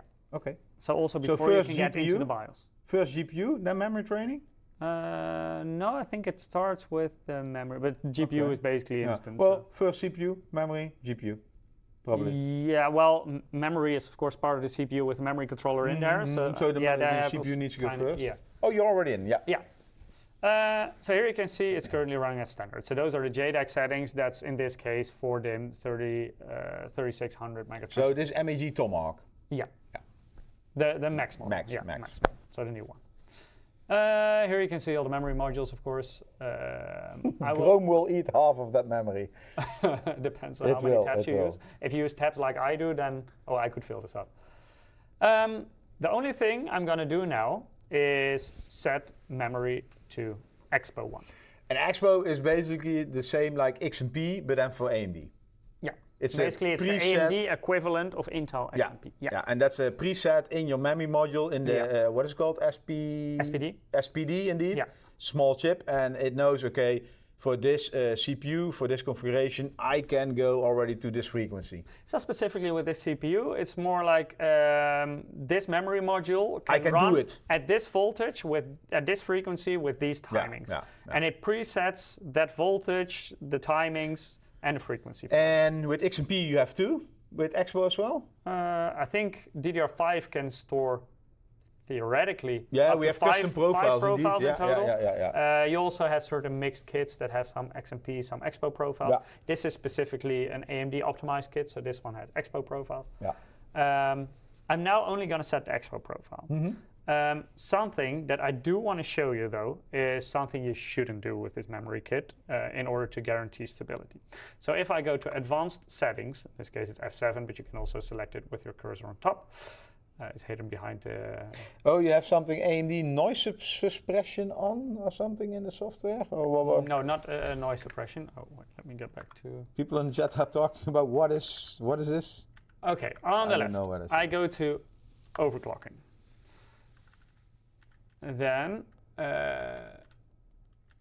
here you see all the memory settings. They're currently all at auto. I just enabled Expo. I did nothing else. If you go to advanced DRAM configuration, let me see, I think it's here. No, maybe. Oh no, it's here already. You don't even have to go to advanced. Here you see a setting called memory context restore. What this setting does is when you boot your system. That's new to me, I'm listening. Okay. When you enable Expo and you boot your system, it will do memory training. Yeah. This is a very large memory kit, so that will take a bit of time. Like 5 minutes, 8 minutes? 2 minutes. 12? Oh, 2. 2 minutes. Only 2. Well, yeah, but you just saw it's 25 seconds for JDEC. And 2 minutes each time I boot? And that's where this setting is about. Okay. If this is on auto or disabled, basically same in this case, then it will retrain every time you boot. Why do I want that? Because if you run a memory kit like this, if you want to have it stable, you have to. Okay. Yeah. If with another, like if you have a very small memory kit, you may be able to enable this, then it will only train the memory once. Okay, and then fast booting all the way. Yeah, and not always. I think after a certain period of time, I think maybe like 14 days, I believe it is. Okay. Then it will retrain once, and then it will go back to immediately posting. If you're running a memory kit like this, like a very high capacity one, so quite a high frequency and high timings as well, if you want to run this stably, keep this on auto or disabled. So don't manually enable this. Don't skip the training process on a kit like this because it will cost you stability. If you have this disabled or auto, it will run 100% stable in this configuration. We did extensive mem test with this as well. But when you enable this and you don't do the memory training at every boot, it will run unstable. So that's something to keep in mind. But that's just something I wanted to tell you separately, because by default this is on auto, which is disabled. So basically I only have see to somebody put in it chat, on he's saying, I built my X670 carbon system back with 2x32 G-Skill Trident. Yeah. Sadly, often does not get to post. Weirdly popping some hardware RAM in and out fixes it normally. Quite annoying. This can also have to do with the training, right? Could be, but the default setting at auto is disabled. So then it shouldn't do that. And this is already in all our BIOS, because this is actually the first time I see this. Yeah, this is also in the existing ones. Yeah. But this is in the overclocking, AMD overclocking menu. The regular overclocking menu. Yeah. So and you should not. You have to go to advanced. No, you can so just. So why do you teach us this? Because I get knowledge in which I cannot use. It's mostly for people who are used to enable this setting, maybe. If they want to run a memory kit like this big, change that habit. Yeah. Like it's perfectly fine if you currently run a system that can do this, and that you don't have to retrain it every time, because it will save you boot time. But with a kit like this, keep this disabled or auto. So basically the only thing I now changed, because I kept this on auto on purpose, I'm not going to discard it. Basically the only thing is I enabled Expo. It will say that if you save it. So if I press F10, you see Expo from disabled to enabled. That's all I did. Yeah. I'm going to reboot now. Yeah. Mounted Patrolman is saying, can we finally get the X870 Ace of X870E Ace Max? Probably. Is this a real release date? Yes. So Ace is available, and of course, it may be not everywhere worldwide available. Depends on shipping. It will still differ per region. When you will exactly find it in the stores can take a little bit longer here or there. But today is the official launch date for availability. Yeah. So from today on, also our product pages are live. You will be able to find the details of these motherboards, indeed. and you could. And now we're waiting for like 2 minutes. Yeah, because now Expo is enabled, and this increases the post time. I know already because we pre-tested. I know it will be approximately 2 minutes. Oh, you and Peter. Yeah, me and Peter. So I know this will be approximately 2 minutes, whereas with the JDEC speed, the default setting, but low frequency, it was approximately 25 So seconds. if you buy 256 gigabyte of memory, you need to calculate in 2 minutes of boot time each time you boot, a cold boot. It's a little bit more because it's the post time, and then I think it's like only 10 to 15 seconds to boot to Windows. So the total boot time will be like 210, 215. So probably I never shut my system off. It's always in sleep mode. I would never recommend that. But why not? Because also, if you do that constantly, then you're also not retraining your memory. Yeah. So that's with a configuration like this, that's not something I would recommend. I'm getting smarter today. But like, but it runs, I mean, stable. Yeah, but you're running 32 gigabytes, right? Well, yeah. That's a big difference. DDR4. Yeah. Oh, okay. Yeah. But that's a big difference. It's almost linear, actually. So I should not upgrade. Depends. Like if you especially not now. If you want to do gaming, then this will not benefit you. If you want to do rendering, like our video editor Robin, he will massively benefit from this. Yeah. Like Don't tell him. No, but like 2 minutes boot time is no issue for him at all if he saves a ton of time when rendering something. But it's all about what you do with it. Yeah. So that's also why this memory kit it's not for everyone. No. Okay, so now you can see the boot time again. So I will go back to Task Manager. And I go to Startup Apps again. And here you see 123 seconds. That's slightly over 2 minutes. And what is quite interesting, actually, Peter already tested with this. And it's almost linear with the amount of memory you put in. So if you would boot up with a single module, 32 gigabytes, or 64 gigabytes, sorry, in this case, it will be approximately half a minute. Makes sense. If you put in 2 modules, approximately double. 1 minute. If you use 4 modules, approximately triple, 2 minutes. Yeah. I will open HW Info again, because now you will see the memory Expo frequency. speeds. Yeah. So here you see it's now running at DDR. It's DDR, so double data rate. So you have to multiply this by 2, and then you know that you're at 6,000 mega transfers per second, and it's running now at the advertised timings of CL 3644 96. So that's the one you also saw on the G.Skill sticker on the memory module. So this is basically the intended speed for this memory kit. But keep in mind that we saw that a lot of our competitor boards cannot run this configuration like this. And also on our board, keep in mind that you don't switch the memory context restore function on, because then you also won't be able to run it stable. Now I know. But the very nice thing is if you run it at default settings, you can enable Expo and you're good to go. And it runs completely stable. I will also quickly run some. Do you know Y Cruncher? No. Okay. I should say why. It's basically a stress test tool, and it also has a memory stress test in here. So let me open this up, and it will start stress testing our memory. I will open Task Manager as well again, because there you can also see that it's now completely filling up our memory. Sonic Beats 11 is promoting us. Like and subscribe this channel. Thanks. Thank you.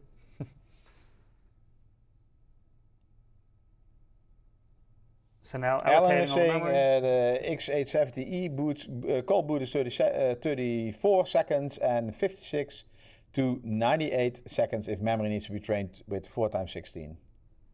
Yeah, that makes a lot of sense, because 4x16 is 64, and also if we would run this with 64 gigs, also takes us about 1 minute. Oh, now it's indeed stress testing your memory. Yeah. As you can see, the system still has a bit of memory reserved. Part of it, I think, is also for the iGPU, because we're currently using the iGPU, because I'm using a portable monitor here, and that one is actually attached to the iGPU, and the capture card is attached to the graphics card, because I need it. It doesn't have 2x HDMI, the graphics card, and I don't have DisplayPort on this portable monitor. So now it is fully stressing all the memory. As you can see, it runs perfectly fine. But of course, if you want to do proper stress testing with your memory, you should do it for much longer than we were able to show you in this live stream. So for example, memtest is a very good test for that, and that will also show you when you have certain errors. And Peter actually did a lot of pre-testing with this memory kit for us. So maybe Orlanos56 is saying, can you go to the PPT? Handbrake. Well, we don't have handbrake, or well, that we can install that, but we don't have a MP4 file or a video file. Let me see detailed. No, PPT. Yeah. So this is a screenshot that Peter, our colleague, took of his 24-hour mem test, and it's completely stable with 0 errors. So this is with basically just BIOS default settings and just Expo enabled. Yeah. And impressive. It runs, completely stable, which is very impressive. Some time ago, AMD couldn't do this. No, not at all. Yeah. Like AMD with 4 memory modules. No go. Stay away. Yeah, or extremely low frequency. Yeah. So they have come so far with their Agiza updates, but also hats off to our BIOS team for optimizing this. Oh, you have some handbrake? Not preset for. Oh, you said you have it on the desktop screen. Oh, yeah. Then we need to find a video file. So yeah, it's very impressive what you can run on this in terms of memory. Orlan, Mike doesn't want to do your benchmark. Sometimes Mike is like this, and I know why, because we need to finish in like half an hour, otherwise we security still have kicks us quite out. a few topics. Yeah. Sorry. Yeah. We're a new office, and this doesn't close Sometimes at 7, we do some but at on-the-fly 6. benchmarks, but now we still have quite a lot to talk about. So. And yeah, security will kick us out. So talking about that, I'm gonna switch this one off. I'm going to do giveaway. Yeah, Mike? Yeah, sure. Maybe go to the main, or we also have the visual here actually. So if you haven't participated yet, go to msi.com/2/insider to sign up for the giveaway, or if you're watching on Twitch or YouTube, just follow the direct link that our bot puts in the chat once every 5 minutes for a chance to win NO117. And the next winner is Wicked Goat 2004. Congratulations, Wicked Goat 2000. Yeah. Goat. Okay. Wicked Goat. Wicked Goat 2004. Congrats, you also won a game code for NO117 PAX Romana, so please keep it out of your mailbox. There will email the code to you in the coming days with some instructions on how to redeem it. Congrats. Okay, let's get the party back started? into it. Oh. Yeah, because we have some more to talk about. Oh yeah. Back to PPT. Yeah. So we already briefly touched on this. For both the EVO and the Max models, the BIOS capacity has been increased from 32 megabyte to 64 megabyte. At this point, you will not see a huge difference with this, but AMD being AMD and supporting their sockets as long as they do, like we saw with AM4 and now also AM5. B450, yeah, we had the first Max series from 16 to 32, I believe. Yeah, there we went from 16 to 32, and now we're going from 32 to 64 megabyte. Yeah. So basically, this is just future-proofing from our side. Peace of mind. Yeah, so that we know we're able, from a hardware perspective, to support the future generations of CPUs without having to cut out support for older generations. And it doesn't mean that, also with 32, we can probably support it, but then you need to switch BIOSes, and then you cannot put in the old CPU. You cannot support everything simultaneously. No, you can only support 1 or 2 CPU generations at a time. Or like, for example, what we did on AM4 back in the day was we had a light version of our BIOS. Yeah, well, so all the graphical skill of how do you say that? Not skills. The graphical interface. Yeah, I don't know, it's not skills. Skills? Say, Interface. yeah. What word are you searching for? I don't know. You don't know. Getting old. So basically, it didn't look as fancy, skills. But you did have the CPU support in there. But yeah, with this, we're able to have maybe both graphic shell. Yeah. Yeah. Anyway, all the graphics were, it was text only. But with this, we try to keep the combination of our full graphical interface in our BIOS, as well as full CPU support for all different models. On these boards, we also optimized certain lanes. So this depends per board how it was in the previous generation, our existing X870 generation. The Max. Yeah. So in certain certain boards, I think for example Carbon, if you would put an SSD in the secondary M.2 slot, that would take lanes away from your GPU, for example. So we've now basically routed it differently. So this doesn't happen anymore.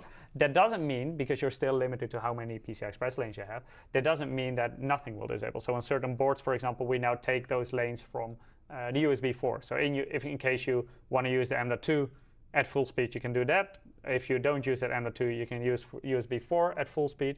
But at least it's more logical for most users. Yeah. So you don't accidentally, for example, cut half of your GPU lanes. And of course, in most situations, it wouldn't really cause a performance difference. But for peace of mind, it's nice to have the full 16 lanes available also for your GPU. So yeah, it's a bit easier, I would say, and more set and forget for most users. This is something we already had on our previous series as well, which is the supplemental 8-pin PCIe power connector. So it's basically a 6+4 pin, actually, the ones that you also know from older graphics cards.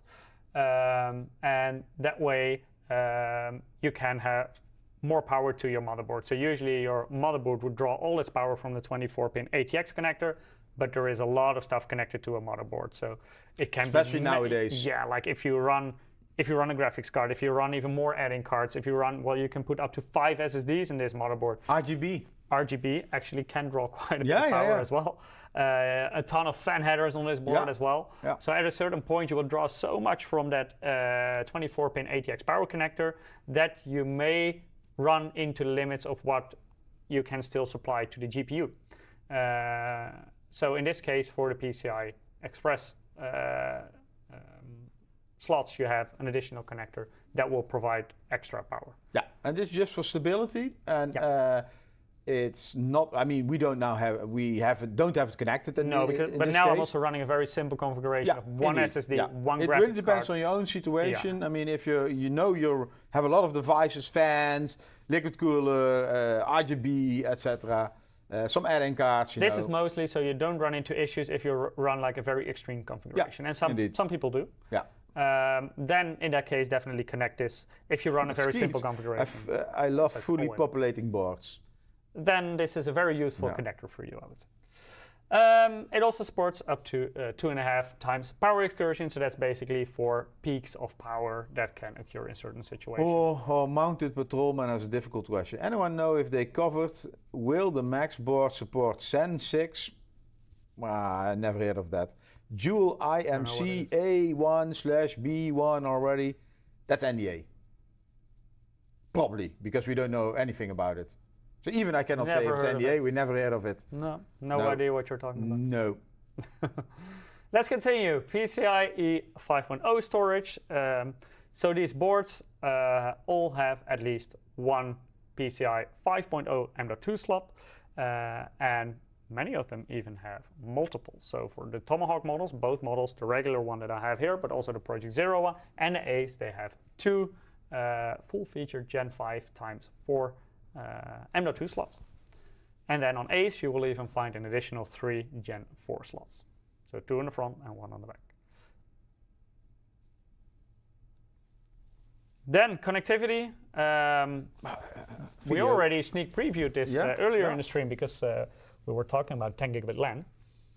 But Ace is the only board in the current lineup that has multiple LAN connectors, and there is one 10 gigabit LAN controller on there and one 5 gigabit LAN controller. This is how I like to see my I/O, fully stuffed. Yeah, but of course this is a very high-end board. Like a Thanksgiving turkey. What do you want on your motherboard? Yes. Yeah, just put it full. I mean, I don't want empty space. I think here we can still put some USB connectors. At a certain point, you also have to be able to fit everything on the PCB, of course. Yeah. Actually, I think, I'm not sure if you can see this, but we already do cheat a little bit. What? If you film like in between there, you can see that we already need to stack additional PCBs on there. Oh yeah, there's a small PCB. Yeah, there is a PCB on here. So basically, the USB-C there is directly on the PCB, and then we have a separate PCB with the USB Type A headers on there. Because at a certain point... That's always the problem indeed, and also trace length. It's physical space on the PCB that you have, so that's why... it's not cheating, it's innovation. Fair enough, yeah. But you were wondering, hey, why is there still space there? At a certain point, we can also not cram any more. So PCBs. actually, how many layers does this board have? 8, I think. 8. Yeah. So if this small PCB has 4, it's a 12-layer PCB board. Yeah, that will be a bit of fake marketing. I'm the marketing department, so... Yeah, me too, but there are limits. yeah, sure. All other boards in our Max and EVO lineup are equipped with 5 gigabit LAN only.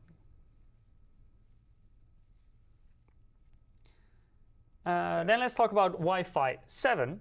And you can already see the connectors there. But maybe let's have a quick look at my slide, because there are different versions of Wi-Fi 7.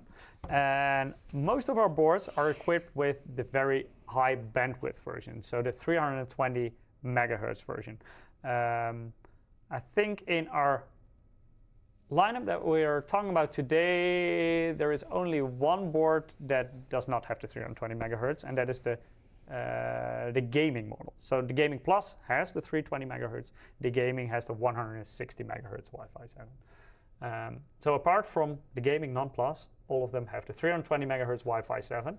Of course, the device that you want to use with it, so the access point or the router, also needs to support this in order to be able to use this kind of bandwidth.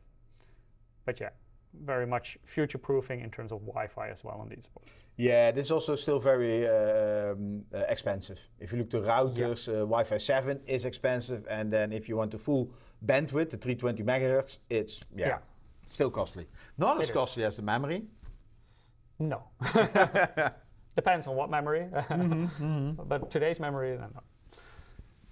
Of course, it also comes with USB 4, so that supports up to 40 gigabit per second, and that is specifically on the USB Type C. So these kind of fast ports, they can never be USB Type A. So you only see this on the Type C. Yeah, 2 bottom ones. Yeah. So also make sure if you use a USB 4 device that you plug it in the correct USB-C. Focus problems. Because it has 2 additional USB C ports on the back, but they are 10 gigabit per second. Also, if you want to connect something to the integrated graphics using DisplayPort over USB Type-C, also make sure to use those two connectors. And this is actually what I'm using right now. Maybe you can show this, because I have a portable monitor in front of me. So this is what I use, because we don't have a lot of space here, for my test setup.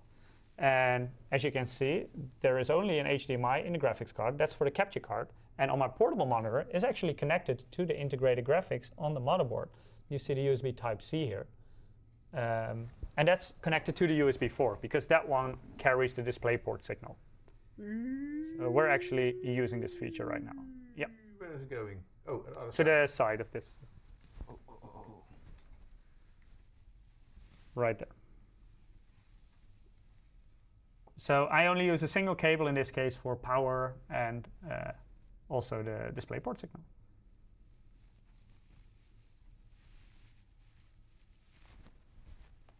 So that's something to keep in mind as well. If you want to connect a screen to your motherboard, use the ones with, in this case, the white circle around it. On the USB 4, you also have 15 watts of power delivery by default. That's also why I can power this portable monitor off of that USB connector as well. But you can actually do more power on the front USB Type-C. So maybe if you can go back to my PPT. We have front here as well. Yeah, you have it. I don't know where. Here you have it. And here you can already see. Oh, nice. Angled connectors. Angled connector. So this is the front USB Type-C. More light. Right there. Can you put it like this? Sorry, I hope you don't get seasick. So here is the front USB Type-C header, and maybe we can have a look at the writing here on the PCB next to it. Yeah, like you see 60 watts. What is important, however, if you want to have 60 watt power delivery over this front header, make sure you connect this 6-pin power connector. So that's the regular 6-pin PEG connector, it's called. So that's the same connector you would use for all the graphics cards. If you connect this, then you enable the 60 watt power delivery on the USB Type-C header on the motherboard. If you don't connect it, then it will be limited to 27 watts. And this is specifically a feature for ACE. So on our Mini ITX motherboard and our Tomahawk motherboards, you will also find power delivery over the front USB Type-C. There it's limited to 27 watts, so that one also doesn't need the additional 6-pin power connector. And the other motherboards just have a regular USB Type-C front header without the power delivery feature. But yeah, if you want to charge more demanding devices like higher-end tablets, maybe even notebooks, portable game computers like handhelds. Portable monitor. Portable monitor, yeah. But this one I'm even running off of the 15 watts. Okay, nice. Because this is running on a USB 4, and it runs perfectly fine from the USB. So this is more if you really want to charge something. Like powering a screen is not that demanding. No, indeed. But if you really want to charge a device over your front USB Type-C, then this is a very interesting feature. Then let's talk about some DIY features. Something we're adding to these boards compared to the existing X870 and X870E motherboards, these Max models, it is like a dedicated jumper setup. It's called Direct OC jumper. And if you connect buttons to it, or you can do it with a screwdriver. You know where they're located? Yeah. I think they're here on this board. Yeah. Oh yeah, really small. Grab your camera. Really small, really small. You can connect buttons to this, and by doing so, you can fiddle around with the base clock. So we talked about the OC engine, the external clock gen before. You can do this with a click of a button. So there is a jumper for increasing the base clock, and there is a jumper for decreasing the base clock. We look at those jumpers and pin headers. I mean, yeah, you can attach some sensors, but this is a very high-end model, of course. Sensor what? You can attach temperature sensors to it. So if you want to measure, for example, if you're doing extreme overclocking and you want to measure your tube or whatever, or you want to stick it in between with the SSD, you can measure it. In between. Yeah, you can stick it in between the SSD and the cooler. You never did a lot of overclocking, did you? You put sensors everywhere. Yeah, I mean, I didn't know we have them on this board. Yeah, you do. Yeah.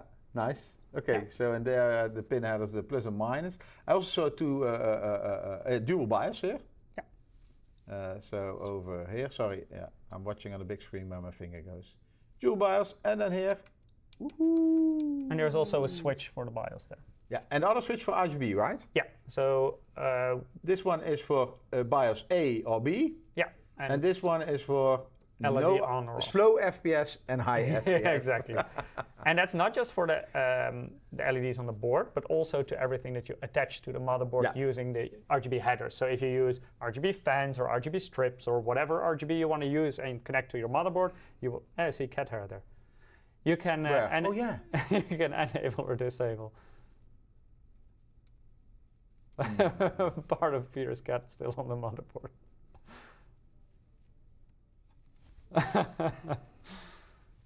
But yeah, these with these jumpers, you can easily increase and decrease the base clock frequency for some fine tuning in your overclock. Yeah, the clicky click buttons are not included, right? No. But you can use a button, you can use a screwdriver. Yeah. Or you can use that's what I would do. Whatever, yeah. I used to boot up the system. I've been using this because it has a metal part. It works? It works. Then we already covered our mini ITX earlier, and we talked about our Tomahawk PC board, and those are completely white. And with completely white, I mean white. So not just the heat sinks, not just the PCB anymore, but now also all... Giga Ram is going to sell his wife and on eBay and his kids' organs. For a new memory kit. You know, for the motherboard. Oh, for the motherboard. Better don't do. Better don't do. But now also the DIMM slots are all white. All the power connectors are all white. And I think it makes for a really nice aesthetic here. Also, by the way, the AMD mounting mechanism for the CPU cooler. Yeah, like the plastic brackets. Those are now also nice. on white. Retention modules. Yeah. So if you want to see the mini RTX one, check out the earlier live stream. You can including the small PCB, we talked about it. Yeah, including a small PCB. And also the SATA on it, all in white. Ooh, some stickers, nice. Yeah. Talking about that mini PCB. So this is exclusive for the mini ITX. So of course you're limited in space on a mini ITX board, and to still get like a very feature-rich motherboard, there is basically an add-in card that comes with it, and there you will find the SATA ports. Are the screws white?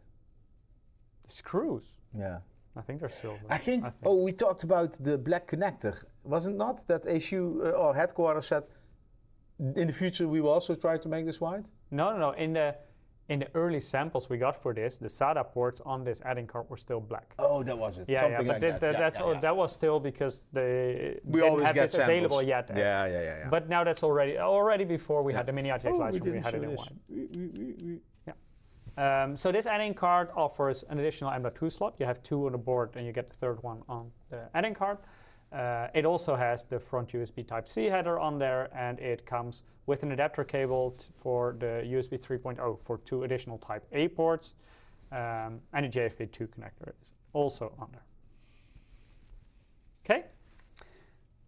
Then the EasyCon design, and I think this is a very interesting feature if you want to hook up certain devices that combine PWM signal, RGB signal, and if you have JF2, even USB. We did a live stream about this, you versus me. Exactly.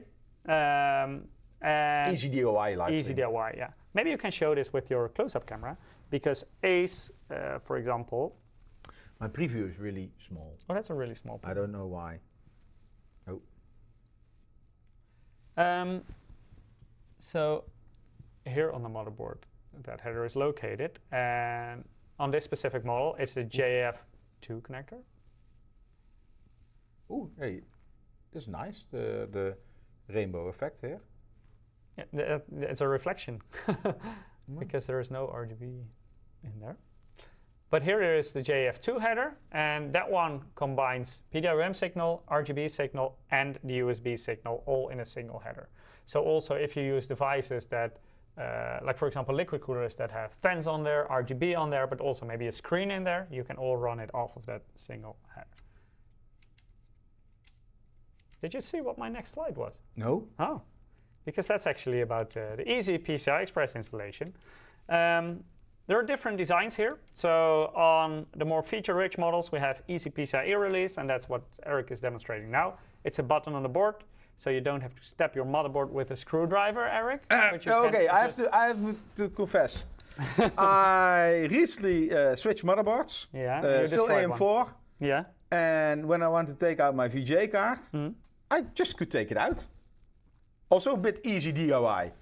Because but then, you damaged the thing. Well, you know, when I took out the motherboard, I found a small plastic something. I don't know what it was. This is why you have to stay away from my samples. Yeah, so I damaged it. Yeah, so this is basically this button makes it Eric proof. Yeah, true. We should call this the Eric PCIe release instead of the We already have Eric noise cancellation headset. What is it called? Yeah, Eric noise cancellation, ENC. ENC, yeah. On some of the more affordable models, like in the Dash S Pro model, for example. Now, Tomahawk also has this button. Oh, cool.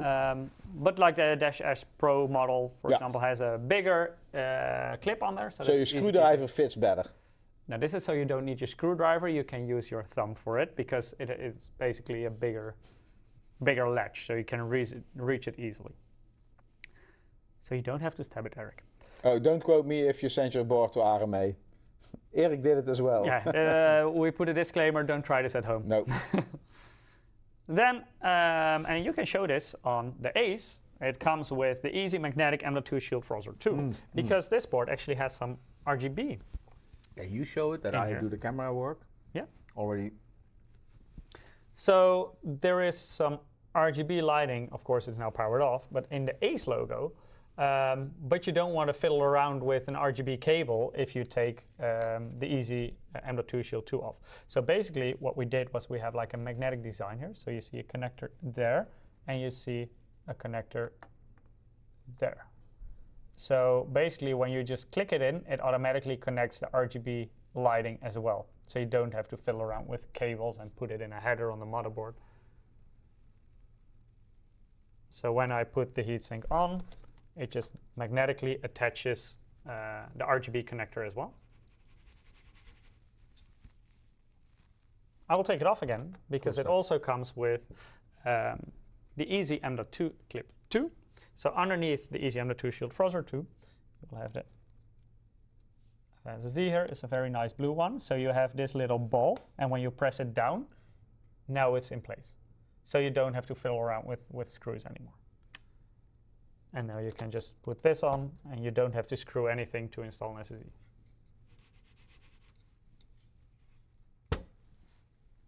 It's easy, right? And if you want to take it out again, you move this. No, don't show this hand. What is this hand doing here? Okay, show it. Okay, other hand.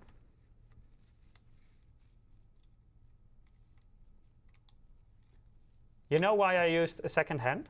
Oh. Because there is a pad underneath, and this is a little bit sticky. Yeah. So even if you move it to the side, it doesn't pop up because it kind of sticks to the thermal pad. Yeah. Because the thermal pad for maximum connectivity is a little bit greasy.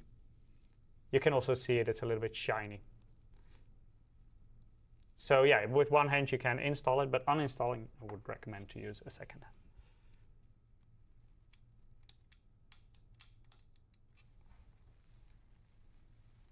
And here as well?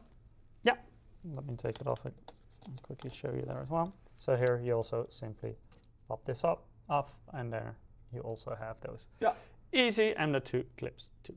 So they function in the same way. Great. We'll put this back in place. Okay.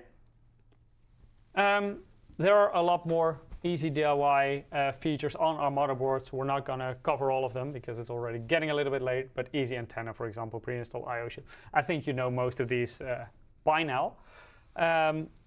But I want to talk about a new software feature that we're offering, and that is MSI Portal X. Oh, yeah. And I think a lot of people will love this because not everyone who wants to, for example, you maybe want to build a new PC with some nice RGB lighting, but you don't want to do overly customizable RGB effects. You just want to set it to a color or whatever. And maybe you don't want a full software package like MSI Center installed if you only want to change color. So for these users, we have launched MSI Portal X, and you can just get this on the Microsoft Store. And basically all you're getting from the Microsoft Store is a simple launcher. Maybe you can switch to the capture, because I installed this launcher from the Microsoft Store, so it's here. There is no here. Maybe put it in the middle of the... Maybe use the small capture, because I have it here. Oh. So here you see Portal X launcher, and all that it does basically is launch it within your browser. So this is just, in this case, it's Microsoft Edge. And it just opens the Portal X, software, but it's browser saying more software, but is it software? No, it's basically, so you have to install less software. Yeah. It's only a launcher, and it opens in your existing browser. Ooh, good question of account 15445. Does it work for Linux? I don't think so. I don't think so. Not at this point. We can check. So. Yeah. Because now it's in the Microsoft Store. Yeah. Which is a shortcut to the portal. But the portal should work in Linux as well. So yeah, but I think in order to run it, I think there is a process, and I doubt if that works on Linux. Yeah, we need to check. Yeah. So don't pin me on this, but I don't think it does at this time. So currently, this works for 800 series motherboards, both Intel and AMD. It also works for the memory that you put on there, so in this case the G-Skill kit that we're using. And it also works for RTX 50 series graphics cards. So within the interface, you can sync them, or you can control them separately. So you can select one of them. If you do this, you will get them out of sync, so you can separately control graphics card, memory, motherboard. Now I will keep them in sync, so I can control all simultaneously. Currently I have it set to a static color, to red, but let's say I want to make it blue, so I'm gonna set blue. You're still on blue? Oh, yeah, apply. I just did made it. And now I click apply, and everything becomes blue. This also looks nice with white, Mike. Yeah, it does, right? Yeah, and like with black. RGB lighting and white does look really nice generally. But as you can see, motherboard, graphics card, and the memory all turn blue. But also everything you attach to the motherboard. So again, this also works with the motherboard headers. So in this case, you see that the liquid cooler is attached to those motherboard headers. And to make it a little bit more fancy, I also added, this is an RGB strip, an addressable RGB strip. Maybe remove it or put it on top that people can really see. So this is also hooked up to an addressable RGB header on the motherboard. And that way you can also control all this through the Portal X. So that's basically how it works. And you also, of course, it is not as extensive as MSI Center. So if you want full RGB control, that's still a way to go. With MSI Center, you can make patterns and you can customize a lot of stupid. Did I say that? Strange things. Yeah. But most people will just put it at one color or you still do have some basic effects here. So you can do some rainbowing, you can do some breathing effect, you can control it based on the CPU temperature. Does it support RGB or ARGB? It does also support ARGB. So for example, this is an ARGB effect. I will apply this, and then it will start rainbowing, and that's an addressable effect. So it will do multiple colors simultaneously. So yes, it also does support addressable RGB, but not as detailed as you would be able to through MSI Center. So if you really want to configure everything by yourself and customize more, then that is a way to go. Also, at this point, it's still limited to motherboards, the DDR5 memory. So 800 series motherboards, DDR5 memory, and RTX 50 series MSI graphics. And the big benefit is you don't need MSI Center anymore. No, you don't need MSI Center to use this.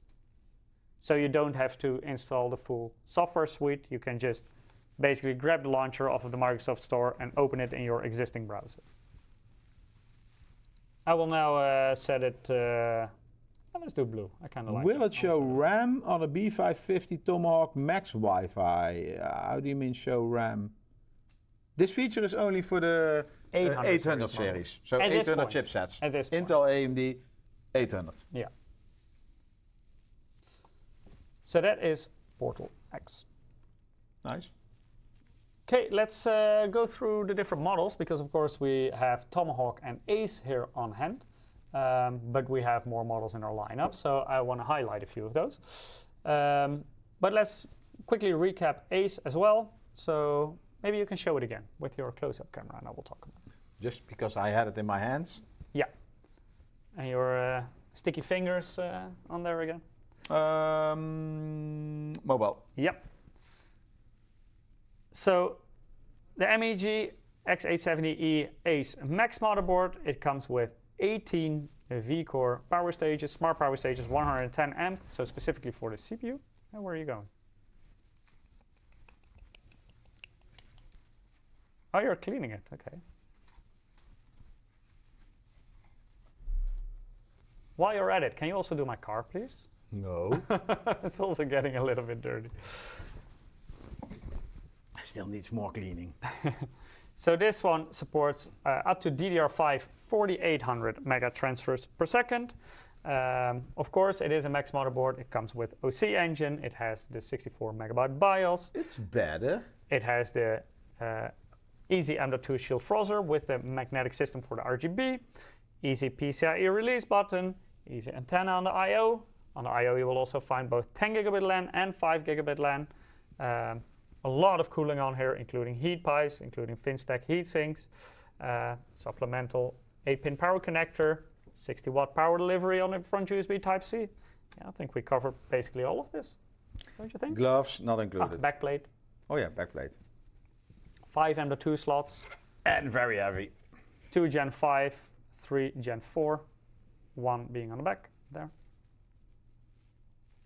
And of course, dual USB 4. Wi-Fi 7, the full speed version, 320 Mike can't megahertz. stop talking. Yeah, this motherboard has so many features that I can keep on going. Yeah. But let's head over to our next one. And that is the MPG X870 HTI EVO Wi-Fi. I'm not going to talk in too much detail because we did a dedicated live stream about our mini ITX motherboards, and there you can find all details about this specific motherboard. You can have a full look at it. And yeah, Mike was and you can see 2 Eric's hours. struggle in Yeah, mini and ITX, I was struggling for 2 hours. Yeah, so for more details, check out that live stream to get all the details about this board. Then in our MAG series, first one, MAG X870E Tomahawk Max Wi-Fi PZ. So this is a Project Zero motherboard with the connectors on the back of the motherboard. So that's the power connectors, that's the SATA connectors, that's the USB headers, that's the fan headers, all those kind of things. Completely white on the front, so you also get the white DIMM slots, you get the white heatsinks, you get the white PCB, you get the white AMD mounting brackets for a cooler. So yeah, you can make a very fancy RGB build with this. In terms of power delivery, it has 14 smart power stages, 80 amps, specifically for the CPU. It's an 8-layer PCB. It also comes with easy M.2 shield frozzer 2. There is no RGB on that one, so no magnetic one here. Easy M.2 clip 2, like we demonstrated before on the Ace. Being a Max motherboard, it has both the OC engine and the 64 megabyte BIOS. And it comes with extended heatsink for a lot of cooling on a VRM. 4 M.2 slots, 2 being Gen 5, 2 being Gen 4, all of them with 4 lanes. 5 gigabit LAN, full speed, 320 megahertz, Wi-Fi 7. You sound like somebody from Telcel TV. That's good, right? Yeah. A lot of stuff. Yeah, a lot of stuff. I can keep this short because this is almost the same motherboard. It has a different color. It has the connectors on the front because it's not a Project Zero motherboard.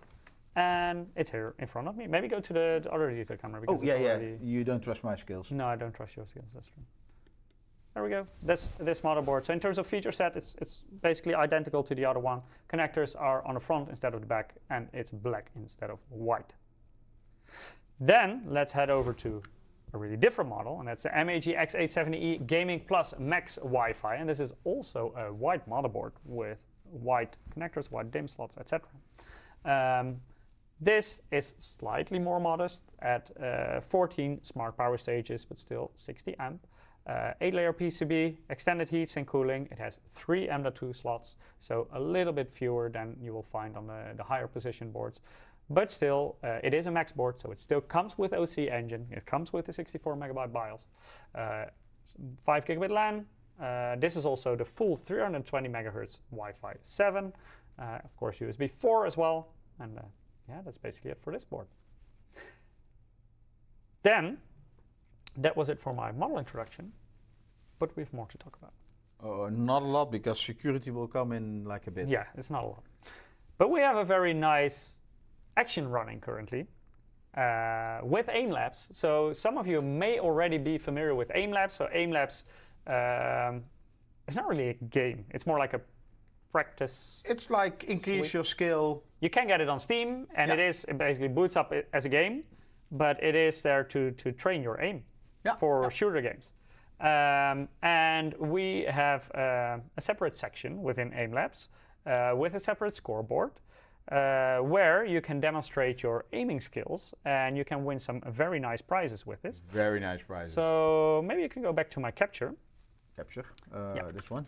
If you go to msi.com, and if you then go to what's new, indeed, promotions, and here you see faster than your reflexes, and it's already been running for some weeks, but I think this is the last week. So here you can get some more information about our 500 Hz QD OLED monitors, but we also have this nice challenge here. So here you see MSI AIM Labs challenge. If you click this, it will immediately jump to this action. Check the prizes.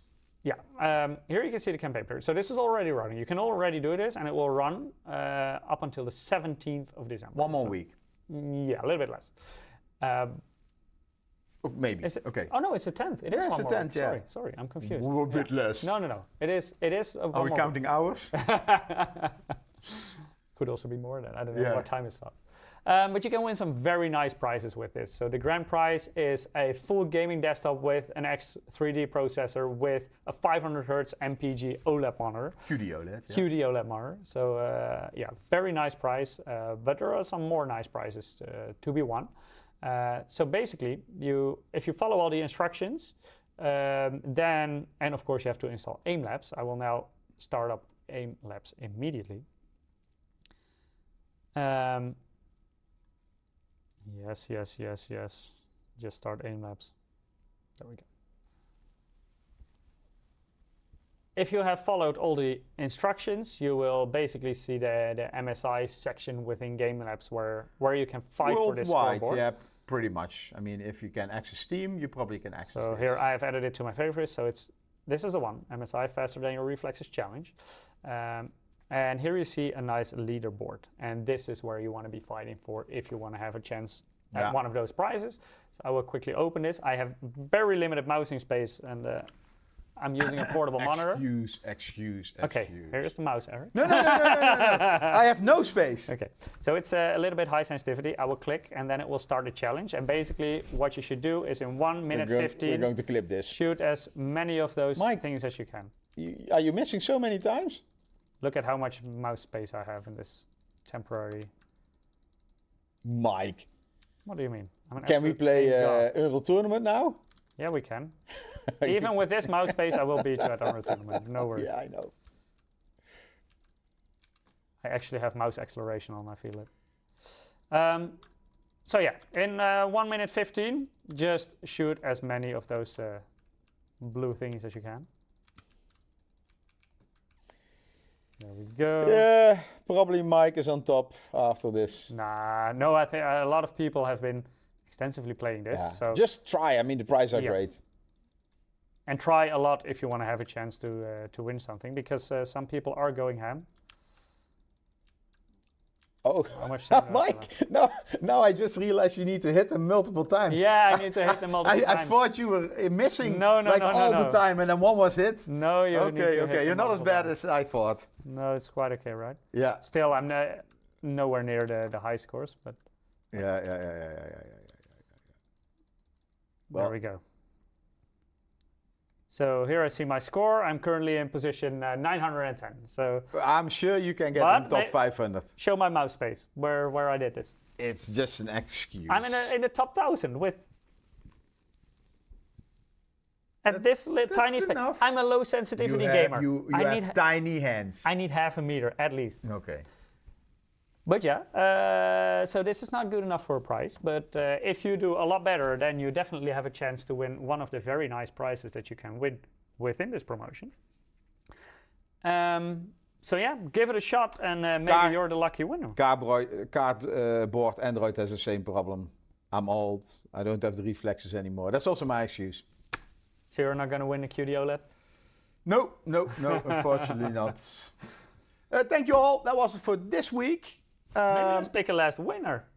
Oh, yeah. We do first do the giveaway. Yeah, let's do the giveaway. So we're going to pick our last winner for a game code of NO117 PAX Rama.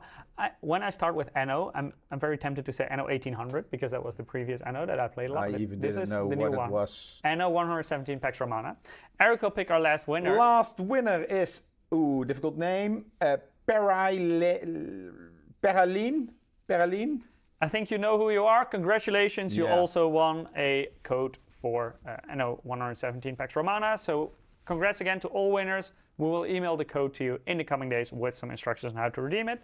And then in 2 weeks' time, the 24th of December, then it's Christmas time. Yeah, road trip. Yeah, Santa's going on a road trip in the game RV There Yet. Again, a game where we need to co-work, and you guys know how we...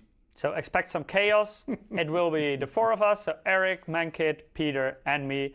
We'll try to get as far as we can in the game RV There Yet, where, basically we have to travel around in an RV. yeah. And then we have some situations on the way. We need to solve. Yeah. So make sure to tune in. We will also have a very nice surprise giveaway in that live stream. Yeah. So make sure to join. 2 weeks' time, 24th of December. And 2 weeks after that, the 7th, CES. Yeah, 7th of January. That's also a really interesting live stream. With some more motherboards, but also a lot of... With us again. Probably here. Now you're scaring them away again.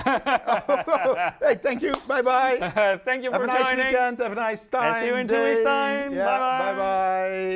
bye-bye. No, we don't want to scare them away.